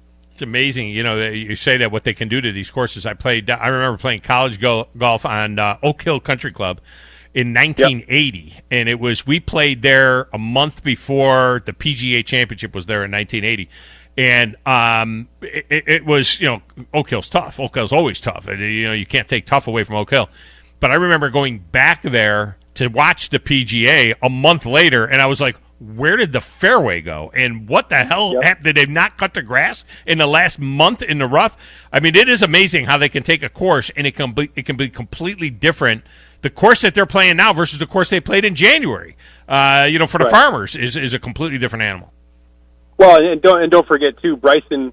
He embarrassed the USGA with what he did at Winged Foot. He overpowered a big, tough, broad-shouldered golf course, and he just confounded the way they set up that golf course. And you can imagine the meetings those folks had over the last 6 months to say, well, whatever happens this one, we're not going to have people just bombing away with 7-irons out of the deep grass. So I think the field in general is probably going to pay for what Bryson did last time around. Explain kikuyu grass, because we're going to hear a lot about kikuyu grass, during the broadcast. So for our listeners, explain exactly what that is as opposed to, because I guess they have both kinds of grass there, roughs there. You know what I mean? What we would consider like a bluegrass type grass, and then a kikuyu grass. What is that? Yeah, if you played golf in the Northeast or in the Midwest, and grass grows in a direction. So even if you're in the rough, if you're kind of down, if the blades of grass are lying in the same direction as the shot you need to hit, you can actually, shoot it out of there, out of some deeper grass. Kikuyu is multi-directional. It's kind of it's like you're in a big, gnarly kind of a weed almost. And when the ball gets down in there, it's like Velcro. And if you come in even a little bit too flat on your descent angle, it just grabs the club like it's like stuck in quicksand. So it really brings in the option or a situation where you might not advance the ball. The club just stops and the ball doesn't go anywhere, and you're in the same situation you were just in. So it really forces players to change around their risk assessment of what shot they could actually pull off out of that grass. Some guys I've heard said that it's so thick that the ball's actually sitting up on top of it, like you could take driver out of it, because it's sitting up like on a tee almost. Or you could swing completely under it. Or miss it, It really forces you. Yeah, it forces you to play to a level. I mean, if you're playing a traditional Northeast golf course, the club might actually bottom out. It'll bottom out on the ground. So you have a little margin for error where the club would bottom out. If that happens, what you're describing, and you take a 7-iron, you could conceivably swing the club under the ball. And I mean, there's all kinds of fun outcomes. And I'll be the first one to say, U.S. Open setups and what we're going to watch as a test is of the 4 majors my least favorite, because I don't think it proves who the best player is. It just proves who can play the risk assessment game the best. I much prefer watching the Masters, where you have to take some chances and you have to make some birdies, or the British Open, where the golf course is the stadium and the players are the stars. This is all about the golf course, what the golf course is going to impose on the players. And I think that gets the order mixed up. I've always said that a lot of times you see the same guy that shoots 4 under, in the U.S. Open, is the guy that shot 4 under at the Bob Hope Desert Classic. You know what I mean? It's just the difference is he can keep it in the middle. He can go he can go with regulation and shoot a score. Matt Rudy with us from Golf Digest. All right, Jon Rahm. I've been picking this guy in majors for years now, and he always seems to kind of crumple under the heat. 6-stroke lead at the Memorial when he had to go home with the COVID. It looked like he was going to lap the field there. He has smoked this course in the past in Farmers Insurance's Opens. He won back there in 2017. What about Jon Rahm here? Is he near the top of your list? Oh, I think he is. The only thing, and I know you and I have talked about this before, the only thing that separates him at majors is he runs hot and he gets mad. So I don't know how you would feel about losing $1.5 million because you couldn't play the 4th round of an event, but that would probably run you a little hot. And I think the only question is how he deals with that frustration, because he's playing great.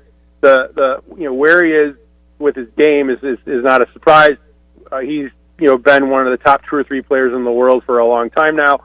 He certainly has the game profile that quote unquote deserves a major, and his current form is fantastic. The wild card is how much ball hitting could he do when he was in quarantine, and how ready is he to take on this challenge, and the frustration of these greens. The polo greens they have at Torrey, Tiger's famous putt bounced all over the place. I think you just have to hit your putt and decide that it's not up to you if it goes in or not. And if you can be the guy that deals with that, you can win the U.S. Open. If you're the guy who gets angry because the golf gods are scowling at you, it might not be your week.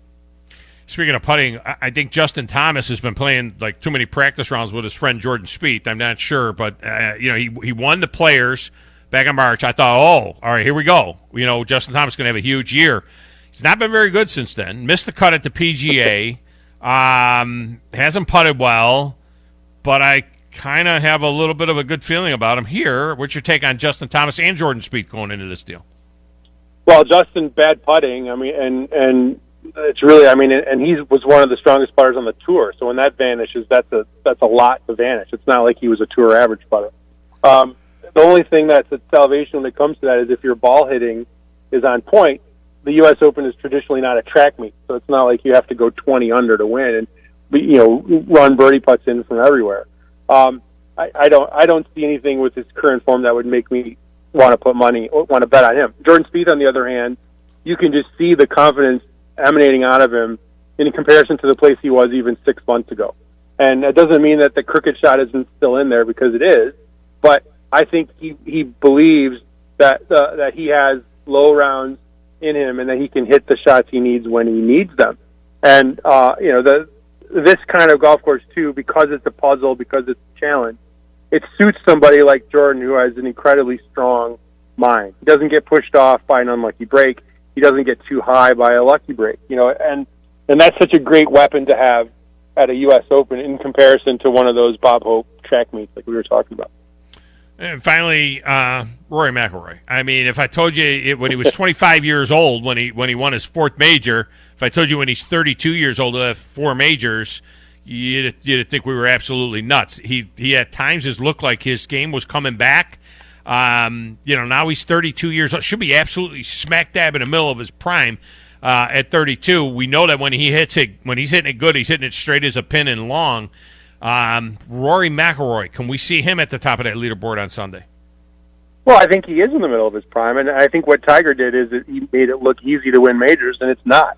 7 years, though. I mean, 7 years he should have won another major. Wait, you think it's weird that Phil Mickelson has won 2 majors since Rory won it? Yeah, exactly. There you go. Exactly. But is this an outlier stretch in what should be the peak of his career? Sure. I mean, should he have won more majors? Sure. But 4 majors are hard to win. 5 majors are hard to win. 6 majors are hard to. I mean, that's inner circle Hall of Fame type numbers for number of majors won. And so, I mean, could you look at it as a disappointment that he hasn't won more? Sure, but the thing about Rory is he has the ultimate weapon in PGA Tour golf right now, the one that DJ has when he's on. It's long and straight with the driver, and when you can do that, you can win. You can win majors with your B+ game, like Tiger would always famously talk about. I think what Rory has shown in his game before is that he's the guy who goes on runs. He plays like the best player you've ever seen for 6, 8, 10 months, and then he goes on a quiet period.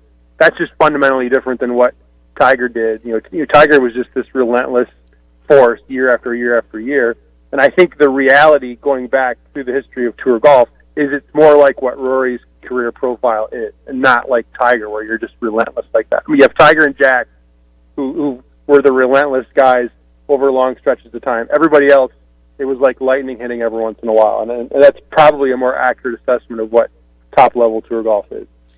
All right, so we hit all the big names that we would think of going in. Finally, is there a guy a little bit off the beaten path, a first-time major winner that if you had a name that you had to throw in there, an Abraham Answer or a Brian Harmon or a Tommy Fleetwood, who is a guy that's had. Give me a name. I'll do you one. I'll do you one better. How about a guy who hasn't won yet? Scotty Scheffler. He's never won a tour. Scotty Scheffler is a good name. Yeah. Scotty Scheffler has been right around in so many tournaments over the last year and a half. Number one, I love him. He's one of my favorite people on tour. He's such a great guy, and his coach is one of my best buddies, Randy Smith, down in Dallas. And Scotty hits it great, he putts it great, and he's an artist. He can see different shots, and I mean, I think he's going to win one of these. I would love it for it to be this one, but that's a guy who is outside that inner betting circle that you wouldn't. I don't think you'd be embarrassed to put your money on him. There you go. So there's a guy off the beaten path, Scotty Scheffler. All right, man. Always good to talk to you. Matt Rudy has been our guest. Matt, I appreciate you so much. Read his stuff in Golf Digest. He handles all the instruction. He'll get you straightened out. I can guarantee you that. All right, Matt. Appreciate you, man. Yeah. Bye-bye. Thanks. Matt Rudy. Scotty Scheffler. There's a name. All right, let's get a break. When we come back, some college football news. Big trouble coming out of the desert from a place that maybe you wouldn't consider it. I don't know. We'll get to that. Also, we haven't even mentioned what went on last night in the NBA and the incredible game that Kevin Durant had last night, pulling that one out of the fire for the Nets. I thought for sure the Bucks were going to win that game, and Durant brings the Nets back from down 14, 15 point, whatever it was, to get that win with 49-point night and a triple-double. You want to weigh in on that? You can. But most importantly, get your picks in now. All right, you've heard names. We've thrown you names. 256-576-4977. Give me your three-man team for the US Open. You want to jump in on that? You can do it next, right here on the Thom Abraham Show, 97.7 ESPN, The Zone.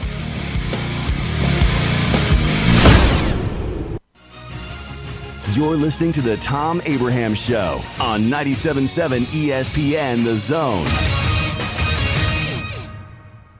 This is Brent Musburger's VSiN Action Update on 97.7 ESPN The Zone.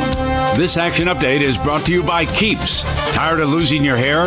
Get 50% off for your first order at Keeps.com/VSiN. Keeps.com/VSiN. Baseball, the Braves and Red Sox again tonight. Atlanta falling in Game 1 Tuesday, 10-8. They come into tonight once again a moneyline favorite, -155. Boston at +135. Over under 9. Ian Anderson getting the start for the Braves against Garrett Richards for the Sox. NBA tonight, Game 5 between the Hawks and Sixers in Philadelphia. Sixers a 6-point home favorite. The over under 223.5. Later, the Clippers and the Jazz. Game 5 in the West semis. Jazz a 2.5-point home favorite. 222 total. NHL, the Golden Knights and Canadiens in Game 2 of the semifinal series. Vegas leading the series 1-0. -255 on the money line. Montreal +215. The over under 5.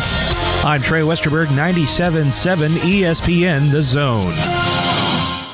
DQ presents Picture this. Picture the new DQ Summer Blizzard treat menu with iconic flavors that taste like instant summer. You order the one and only Drumstick Blizzard with peanuts. Oh, wow. Crunchy waffle cone pieces, world-famous DQ soft serve, and Blue Sky Bliss. Or maybe you get the Brownie Batter Blizzard. Ooh, wee. Fudgy brownie goodness. You're feeling breezy and dreamy all over. Moments like these are why the new DQ Summer Blizzard treat menu exists. Get it delivered at DQ.com. DQ. Happy tastes good. Sitting here with Ann Adams of Berkshire Hathaway Home Services, Rise Real Estate. Is it a good time to sell your home, Ann? Yes, it is. We have people relocating from all over the country. Why should we choose Rise Real Estate? Well, we've been selling real estate in North Alabama for 36 years and have sold more real estate than any other real estate company, period. Do you help your customers through the entire process? Yes, our agents are with you during the whole process from start to finish, from beginning to end. In your relocation services, you have a whole team. Yes, we have a dedicated relocation department helping customers move seamlessly into the area. Ann Adams has been writing contracts for the last 36 years. She has the experience to help you list and sell your home, downsize your home, or help pick the perfect spot north of Alabama for you to build a future. Call Ann Adams at 256-337-2625 or on the web at www.bhhsriserealestate.com. I love overpriced stuff. Avocados, designer t-shirts, artisanal water. That's why I get my internet from the other guys. Paying more for the same stuff. What could be better? Wow is better. For just $19.99 a month, we give you the super fast, reliable internet you need and the awesome customer service you deserve. Act now for our best deal of the year. Internet 100 for just $19.99 a month. Plus, learn how to get $200 on us at Huawei.com. Limited to new customers with auto-pay and paperless billing. Equipment, taxes, and fees extra. Offer subject to change. Restrictions and terms apply. Hi, everybody. Eli Gold here. Right now, indoor air quality occupies top-of-mind awareness for families and business owners. Rick Smith and the trusted professionals at Environmental Comfort Systems can take care of your indoor air quality concerns with their state-of-the-art indoor air quality solutions. Environmental Comfort's indoor air quality systems remove 99.9% of airborne contaminants so you and your family can breathe clean, fresh air. If anyone in your family suffers from allergies, or if you just want the security of knowing the air you breathe inside your home is free from viruses, bacteria, pet dander, dust, and odors, Environmental Comfort Systems are the professionals to call. Environmental Comfort also carries state-of-the-art, high-efficiency comfort systems that increase home comfort, keep humidity in check, and help you save money on your energy bills. Give my friend Rick a call or visit them online at envcomfort.com and breathe cleaner air today. Environmental Comfort Systems, Alabama license number 92314. It just works. Picture this. You're at home, doing whatever it is you do. Then, pow! The power goes out. Then what? Well, at my house, life goes on. We have a Generac automatic home standby generator from Current Electrical and Generator Services. For your home security and peace of mind, get a free personal consultation on how a Generac automatic home standby generator can protect you. Current Electrical and Generator Services. Call or visit us on the web at HuntsvilleGenerators.com. You've got the power. The WZDX Pinpoint Weather Center, I'm Chief Meteorologist Jordan Dressman. Really is going to be a beautiful Wednesday across North Alabama, southern Middle Tennessee. Low humidity, plenty of sunshine, and temperatures hanging out in the low and mid 80s, dropping into the lower 60s as we head into the overnight. Thursday is essentially going to be a repeat. Mostly sunny skies, low humidity, temperatures in the mid and upper 80s, dropping into the lower 60s through the overnight. It's going to feel a little more humid on Friday. Still plenty of sunshine, temperatures hanging out in the upper 80s and lower 90s. I'm Chief Meteorologist Jordan Dressman on your home for ESPN Radio, 97.7 ESPN The Zone. This is Paul Feinbaum. Listen to me coming up today at 2. Now back to the Thom Abraham Show on 97.7 ESPN, The Zone. You know, is Alabama going to be like with the lottery, right? Is Alabama going to be the last state to get legalized sports gambling? I mean, now Ohio and Louisiana are next up, and they're getting it. I'm telling you, it's going to end up being Alabama's going to be the last state. And we're going to have people all around the state leaving to go to Mississippi, Tennessee, Georgia to go place a bet on a game, to go throw a $20 bill down on whether or not, you know, your favorite team is going to win a football game. I mean, come on, man. Come correct. It's already going to be, what, 2 more, they say a year or 2 before we can even have it on the ballot. They couldn't even get it on the ballot so that the people can decide. All right, let's go to the lines. Grumpy is up. Grumpy, welcome to the show. How are you? Hey, pretty good, man. Up here in Elora, man. Beautiful country. I got a couple hockey questions, man. I kind of want to know what I'm watching. I'm getting into this hockey. So last night when Point, the guy for the Lightning got checked into the goalie and couldn't do anything about it, took the goalie out, and they called goalie interference. Should that have been a penalty? Yes. It should not have been goalie interference. If anything, it should have been a penalty on the Lightning guy that jacked him in the back. Okay. I mean, that is a penalty. What he did to him is a penalty. And if anything, if you want to swallow your whistle on that, go ahead and swallow your whistle on it. And they let so much of these shots to the back, guys along the boards. You're not supposed to hit a guy if he is along the boards and has his back turned towards you. You can hit him from the side, but you're not supposed to hit him from the back. And in fact, in youth hockey now, they actually have a deal now where on the back of the jersey, up at the nape of the neck, it has a small, about the size of your fist, a stop sign. And they teach the kids, if you can see the stop sign, you can't hit a player because it's dangerous. Okay. You put their head into the wall, but yet they let it go. Hockey is one of the most difficult, to understand officiating sports going. I got two more questions. The other question is about 4 or 5 minutes of play after that call, they had an interference call where they called the Islanders for interference for something that's been going on for the whole game. Yeah. And my question is do they have makeup calls in hockey like they do the NBA? Do I need to watch for those? Maybe more than any other sport. Okay. If a team gets 2 power plays in a row, especially in a playoff game, if a team gets 2 power plays in a row, you can virtually guarantee the next power play is going to the next team. They're looking for something. Okay, that's good to know. And then the third thing is the commentator last night said all the men on the ice for one of the teams had been on the ice for 2 minutes, and he repeated that later. Is that a long time to be on the ice? Way long. The average shift is 52 seconds. If you get into a minute 10, minute 12, I mean, that's a long shift. And if you hit 2 minutes, that's crazy. I mean, your legs are burning like you wouldn't believe. Because they get out there and they go like hell. You're talking about skating and doing the other, the stick handling and everything else. But your legs just are on fire because you go so hard for so long. Now, defensemen, their shifts are a little bit longer, but they'll spend a lot more time kind of cruising. But if you're a forward and you're going the whole 200 feet from them, usually about a minute per shift. And a guy who plays 18, 20 minutes in a game, that's a lot. So how many guys actually get for hockey? How many guys do you need to do that many shifts? I mean, how many guys get on the ice? Yeah, generally you have 3 D lines, so you'll have 6 defensemen, so it'll be 3 sets of defensemen, and there'll be generally 4 sets of offensive forwards, so you'll have 3 lines of 3, and then sometimes you'll have 1 or 2 guys that rotate through those lines, but for the most part, you have 4 offensive lines, so you've got, I think they dress 18, something like that, plus the 2 goalies is 20. So, yeah, it's usually... No idea. And then the 4th line is a lot of times that 4th offensive line is what they call the checking line. So they'll put that line out, against the other team's checking line, or also that's sometimes where the goons are on the 4th line, and they'll go out there and do it. So your top line is usually your number 1 skating line. So. Okay. Yeah, I haven't made up my mind who I like yet, but I just don't like the Islanders because it's interesting how one call can set the course of because I've gotten to where I don't like the Islanders, but I don't know who I like. Well, the teams that are left are not real likable. That's one of the problems with this thing. The only reason I am pulling for the Islanders is because of Barry Trotz. Trotzy is a guy that I did stuff with when he was in Nashville. He was a friend, and I like Barry Trotz. He's a really cool guy. He's a good guy. So that's the only reason I can pull for the Islanders a little bit. But otherwise, it's a tough group of 4 teams, I'll be honest with you. All right, brother. Appreciate it. All right, man. Thanks. Let's get some hockey talk there. Last night, the Lightning did get that win, so they get the split in Tampa Bay, and they'll go back to New York now, to the island, as they're playing their last games. That building is incredible there on Long Island. I mean, in Uniondale.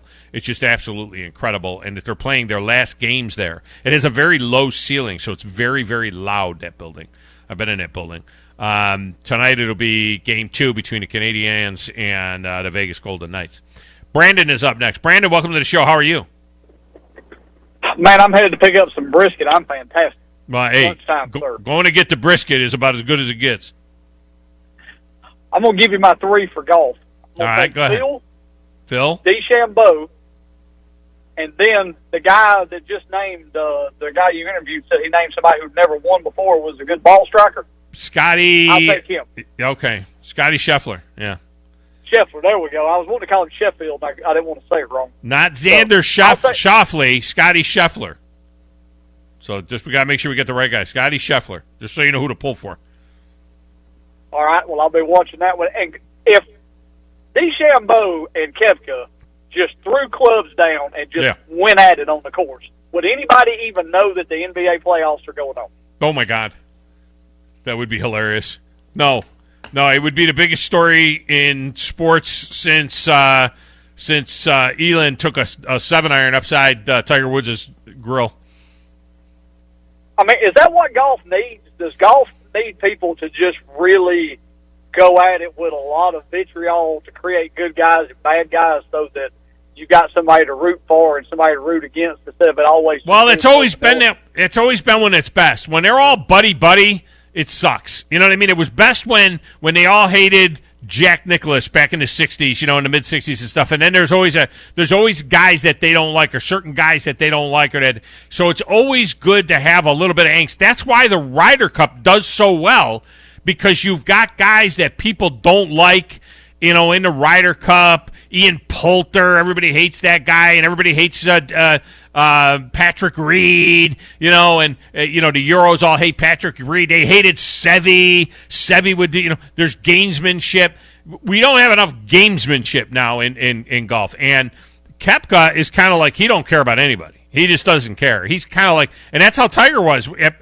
Tiger was a very intimidating player, not because just his physical skills. He refused to be buddy-buddy. And for years, Tiger was not a good Ryder Cup player. His Ryder Cup record, I could put the crack research team on this to see, I bet Tiger's Ryder Cup record is around 500 or lower because he doesn't play well with others. And the Ryder Cup is all teams. It's me and Phil, and it's this guy. It's all team competition. Tiger doesn't play well with others. He never did until, now late in his career. So,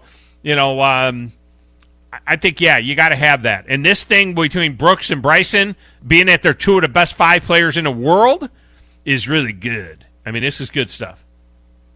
Well, more of my, I won't say old guys, but more of my seasoned generation that I'm friends with, they have talked more about DeChambeau and Koepka in golf in the past 2 months than I've heard people talk at all. And I told them, we need those two to go at it, and then we need the eastbound and down. We need somebody to pop up to fill John Daly's shoes to give us the court jester.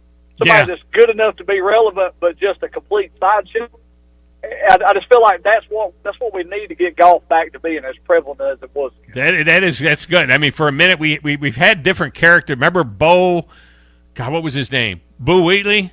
Boo Wheatley, he was that guy from Jacksonville, and he was just a crazy old redneck. And you need to have those characters. There's no doubt golf needs characters, and it would be good to have, if John Daly probably is the biggest waste of talent, not in the golf world, but in sports in our generation. He may be the biggest waste of a talent. I mean, John Daly had the talent to be a 6 or 7 time major champion. He was so incredible. But he just between the alcohol and the gambling and everything else, he just kind of blew it all. Yeah, he just liked Marlboros and Natty Light a little more than he liked being relevant. Yeah, exactly. I mean, it was sad when you saw him having the shakes and everything else out there on the course. And, we watched this guy go through so much, but he's still beloved. He's out there on the Champions Tour. He's still extremely beloved guy. Well, and see, character is what makes stuff interesting. I don't watch the NBA, but I watched Charles Barkley and Shaq run their mouth back and forth at each other on the pregame and the postgame. Have you seen? That's better than any game you can watch. Have you seen the story that is just developing that Charles Barkley says he is quitting the NBA today, or inside the NBA? He's going to quit 2 years. He says he's going to go 2 more years, 58. He's going to quit at age 60. He says it's no fun anymore. He says if you crack a joke the wrong way, they're like, oh, no, you crossed the line. He said they won't let me talk about San Antonio anymore because I'm always talking about the big old women they got down in San Antonio. And they're like, Charles, we got a lady who wrote an article. He goes, I don't call anybody personally fat in San Antonio. I'm just joking around.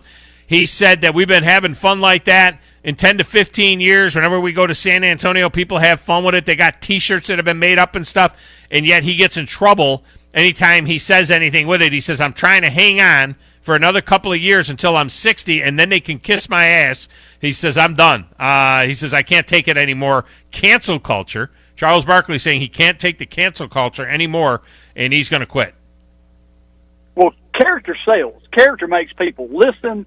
Character makes people want to watch. And Charles Barkley and Shaq going through that Christmas tree and about tearing the set apart was one of the greatest things I've ever seen. He's right. He's not wrong. It was fantastic. And when you turn in and see stuff like that going on, I'm locked on the tube. The wife's talking, and it's just blah, blah, blah. It's nothing, baby's mom. I don't hear nothing that she says. Yeah. And I'm backing it up. Look at this. And look. That's what I feel like sports needs. It's a little too vanilla. And that's why I like to watch Lane Kiffin. I don't want him to win anything, but I want him to entertain me. Thanks for the call, Brandon. I appreciate it. My hockey fan friends will tell you that there was nothing better than Don Cherry on Hockey Night in Canada, which is broadcast on the NHL Network in the States. And I mean, Don Cherry, when I was a kid, Don Cherry was the coach of the Rochester Americans and then went on to be the coach of the Boston Bruins and then became a broadcaster for Hockey Night in Canada. And he was the most beloved guy in the entire all of Canada. And he was so politically incorrect. It was amazing. And they got let me tell you something. They got a tighter ass up there than we got down here. And in fact, you think Canadians, Canadians are, the man's man and all that stuff. They get more butthurt up there than we do down here. At age 80, he ended up having to get fired. They had protests and stuff all over Canada because of Don Cherry having to get fired because of something he said. And it's just he's Don Cherry, man. That's what he says. But them Canadians sometimes, you can't pull a pin out of their butt with a tractor. They get so tight. And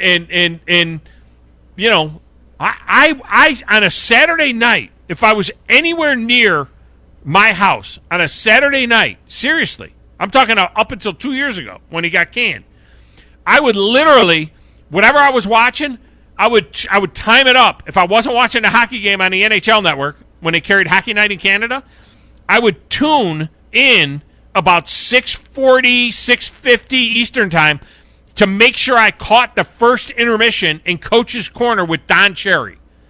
It was hilarious. And he would rip guys, and he would talk about the guys that fought, and he would talk about the Euros, how they were soft, and everything else, and you can't win a championship with the Euros. I mean, he would, oh my God, he was on Ovechkin's jock for years, and Ovechkin finally broke through. Yeah, now, it doesn't mean as much to Canadians as it does. The Cup doesn't mean as much to Euros as it does to the Canadians. All I know is I agree with Brandon. Inside the NBA is a great show when you've got Shaq and Barkley together, and that's the only time I enjoy watching it is when they're together. Who's the guy that's been backing up Barkley a little bit when Barkley was on vacation? They put Draymond Green up there. Draymond Green, okay, and he's awful. He's awful. He can't even. He doesn't have a personality. So I don't watch a lot of NBA. You know that. So but I jump in. I jump over to the NBA for Inside the NBA. I'm watching the because I just want to see Barkley and Shaq, right? Don't ever put Dwayne Wade. And Kenny the Jet is hilarious. When he runs to the screen of knowledge there, and his knees are all knock-kneed and everything else. I like when Ernie beat him last night. It was pretty funny. So those guys are good. I switched over last week at one time. I switched over, and Draymond Green is in Chuck's seat. Yeah. I immediately changed the channel. Yeah. Charles Barkley is a needle mover. You know what I mean? It's a needle mover. He says he's done when he's 60. He says that's all they ever talk about behind the scenes now. Yo, man, be careful going in that direction. I'm like, yo, man, we can't even have fun anymore. We had fun all these years, and now all of a sudden in the last year and a half, everybody is trying to get everybody fired, and it really sucks. That's Charles Barkley. This is the guy that when they asked him, they tried to get him to say something about taking the statues down around the South, the Confederate statues. Yeah. And they asked him about, all the movements to take the statues down. He says, you know what? He says, black folks ought to be more worried about, why don't we stop killing each other first? Instead of worrying about the statues, why don't black folks stop killing each other? All right? And I mean, he says, he'll just say what's on his mind. He just tells it the way it is. I mean, if you watch it like after the game, it's literally like XM radio. I mean, it's pretty close to XM radio, and I mean, I love it. I love the banner. Ernie and Kenny cannot carry it at all. And whoever they find as that fourth person, it better not be Dwayne Wade, because Dwayne Wade makes anything cringeworthy, and he's just really, really, really bad on the air. So please don't ever bring him back. That would be amazing. I feel like he's going to with this horrible show that he has called The Cube, that I have a feeling that's going to get canceled after a year. Is it like a game show or Yeah, something? it's like a weird game show. He had to cash in. Are you kidding me? Steph Curry's got Holy Moly, a freaking miniature golf course game or whatever. Which he's on the Holy Moly Yeah, show? Okay. I don't think it's that bad, but, Let me get this in because I teased it. The NCAA is investigating whether Arizona State's football program hosted high school prospects during the COVID-19 dead period and possible other recruiting violations. It's unknown, according to The Athletic. It's unknown how many prospects Arizona State is alleged to have entertained during the COVID-19 period and when they might have visited. There's also talk about potential payments to players. A former athletic department employee said some people in the football office are concerned about losing their jobs. Hey, Herm, what are you doing? Arizona State has confirmed that NCAA is conducting an investigation regarding the allegations into the football program. In accordance with NCAA bylaws, the university cannot provide further comment at this time. So Herm Edwards, who got it going out there at Arizona State, they got them playing better ball, he may be in trouble. And remember, this is a staff and a team that was shut down for nearly a month last year because of COVID. Half of the staff, including Herm Edwards, had the COVID. They only got to play 4 games. They went 2-2. And so they're in trouble out there. They could be in trouble out there. All right, let's get a break. We'll come back. Final segment is next on 97.7 ESPN, The Zone.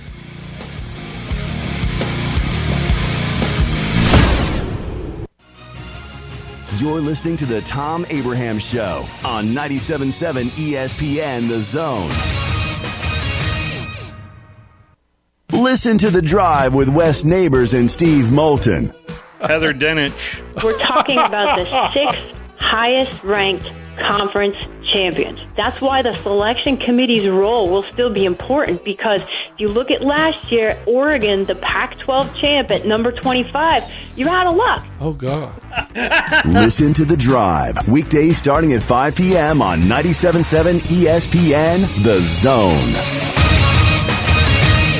If you need a car, McCurry Motors is ready to put you in a quality vehicle, and in-house financing is available. If you have a job, McCurry Motors will work with you even if you have a bankruptcy, divorce, or bad credit. Visit McCurrySaysYes.com. Every car comes with a warranty, and they report to the credit bureau. With 2 locations, Highway 72 in Athens, call 256-230-0232, or Max Luther Drive in Huntsville. Call 256-713-0575. If you're ready to lower your utility bills, it's time to call Eagle Insulation. Eagle can handle it all. Attic re-insulation, insulation removal, wall insulation, and new construction insulation, commercial and residential. Our primary goal is to save you money, and lots of it. Typical clients realize their return on investment within 3 to 6 months. That means the re-insulation actually pays for itself and then some. See if we can help you. Contact Eagle Insulation today, 256-755-1556, or log on insulatewitheagle.com. Hey, this is Justin with the Furniture Factory Bar and Grill. We'd like to invite you to North Alabama's premier patio bar and grill, where at the factory, we have something going on each and every night. Monday night, steak night. Tuesday night, karaoke.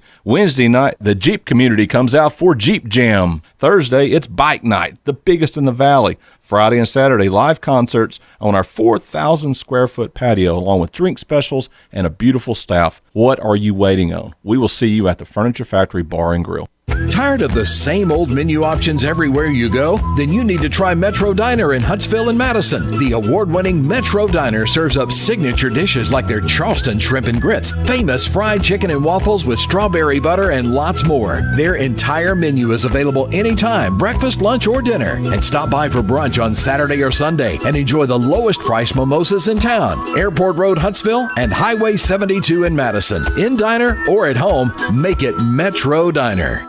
I'm attorney Gary Lackey. You know, you'll hear people say we're like a family, but here at the Lackey Law Firm, that's really true, not just a saying. I'm Justin Lackey. With my father and my sister, we have a special connection to each other. I'm Jennifer Lackey. At the Lackey Law Firm, when we take on your case, you become part of our family. You really do. And we'll always do whatever it takes to get everything you deserve.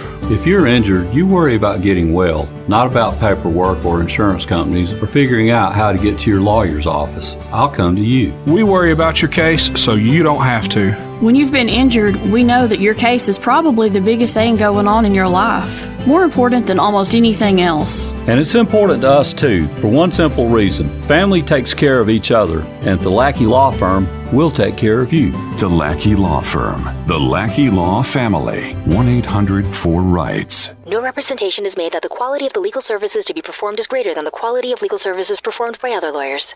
Tom Luganbill here for Woody Anderson Ford. When I was in the Tennessee Valley, one of the things that impressed me the most was the quality of the people.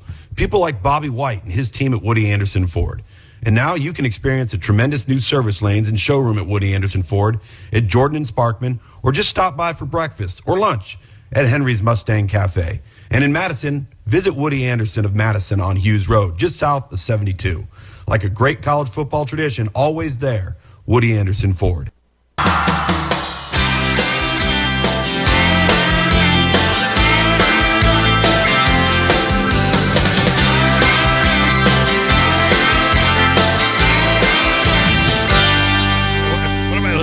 This town ain't big, this town ain't small. What happened? What am I listening to here? Wait, did we switch? Are we a country station? You don't like this song? You just asked me. No, I don't. But you did just ask me a question, didn't you? You said you want to watch. I said, yeah. I thought you said no. I said, can I do music? I played some music. No. You don't listen. You never listen to me. What to watch on TV tonight is brought to you by TOC, the Orthopedic Center. For all your orthopedic needs, it's the TOC, What? and they can take care of you. Yeah.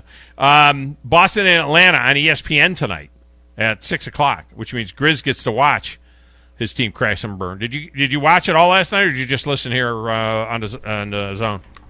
Oh, no, yeah, I listened again. I was watching most of that Brooklyn Nets game, or Brooklyn So Nets you game. would watch the Brooklyn, you would watch Milwaukee, that, Brooklyn you would game. watch that as opposed to your own team playing baseball? I can't watch it. Oh. I can't watch it. I was watching the Yankees last night. They were sucking against the Blue Jays. They were down 5-2. Okay, and I continue to watch it. Chris Gittens, longtime minor leaguer. It's like a good little story, right, for the Yankees. A big kid, number 92. Chris Gittens, been a longtime minor leaguer, big home run hitter in the minors. Anyway, they called him up because they've been waiting for Luke Voigt to get healthy, and everybody else sucks. So they called up this Chris Gittens, and he's been up now for a week or so. He's played in several games, and they're waiting for him to get his first hit and his first home run. Well, he got his first home run last night. He hits a home run for the Yankees, a towering shot, 432 feet, out of the ballpark onto the highway. So here's a guy that's a career minor leaguer. He finally gets called up to the Yankees. He finally gets his first hit, and it's in a minor league ballpark in Buffalo. Dude hits a home run in Buffalo, and they showed like some kid was out there, ran across the highway, hiding in a bush. Yeah. There was like three of them. Yeah, and then they were like negotiating with the kid to try and get the ball back. Now, I will admit, my wife says to me, 5'2". My wife says to me, do you want to watch some TV? And when she says, do you want to watch TV, and I watch a lot of sports, I'm like, yes, baby, we'll watch some TV. So we go in the bedroom to watch Law and Order, what is it called now? Organized Crime. Oh, my God. Law and Order, Organized Crime. Law and Order 27. Yes. Law and Order, you have SVU, because Stabler's back. You know what I mean? I mean, What? SVU. What? Stabler's back. Oh, man, I'm going to have to watch now. Not Kenny Stabler. He's not. He took the dirt nap. No, Stabler is back on, but he's got his own show, his own Law and Order now. They did like a crossover earlier in the year, and he's still in love with what's her name, Olivia Benson. Although she's huge now, but that's okay. I can't say that because we could get canceled. Anyway, he's in love with Olivia, but they don't talk about that. Stabler's wife gets killed in the first episode of Organized Crime. He was in Italy, and now he returns to New York to work on this organized crime task force. It's always about the Italians. I don't know why. I don't know why you got to pigeonhole the Italians. He's Stereotypes. Yeah, why do you got to stereotype the Italians? The organized crime family that he's battling with is the name of the family is Sinatra. I mean, could you be more, stereotypical? Here's a great show for you and the missus. Yeah. Murder House Flippers, where people bought a house that had murders involved in them. Where is and that? And they flip it. I think it's TLC or one of them. It's one of them. I can't remember which episode. It's called Murder House Flippers. I guarantee you. Something like that. I guarantee you. I'm going to look that up. I guarantee you. This is going to blow your mind. That the house that my parents owned in Fort Myers, Florida Beach, Florida, is on that show. Oh, that would be amazing. I'm going to double check it. I'm going to have to watch it now. I'll tell you tomorrow whether my parents' house is on there. And I'll explain the story tomorrow. You're going to have to come back for that story tomorrow. Chuck is next. 97.7 ESPN The Zone.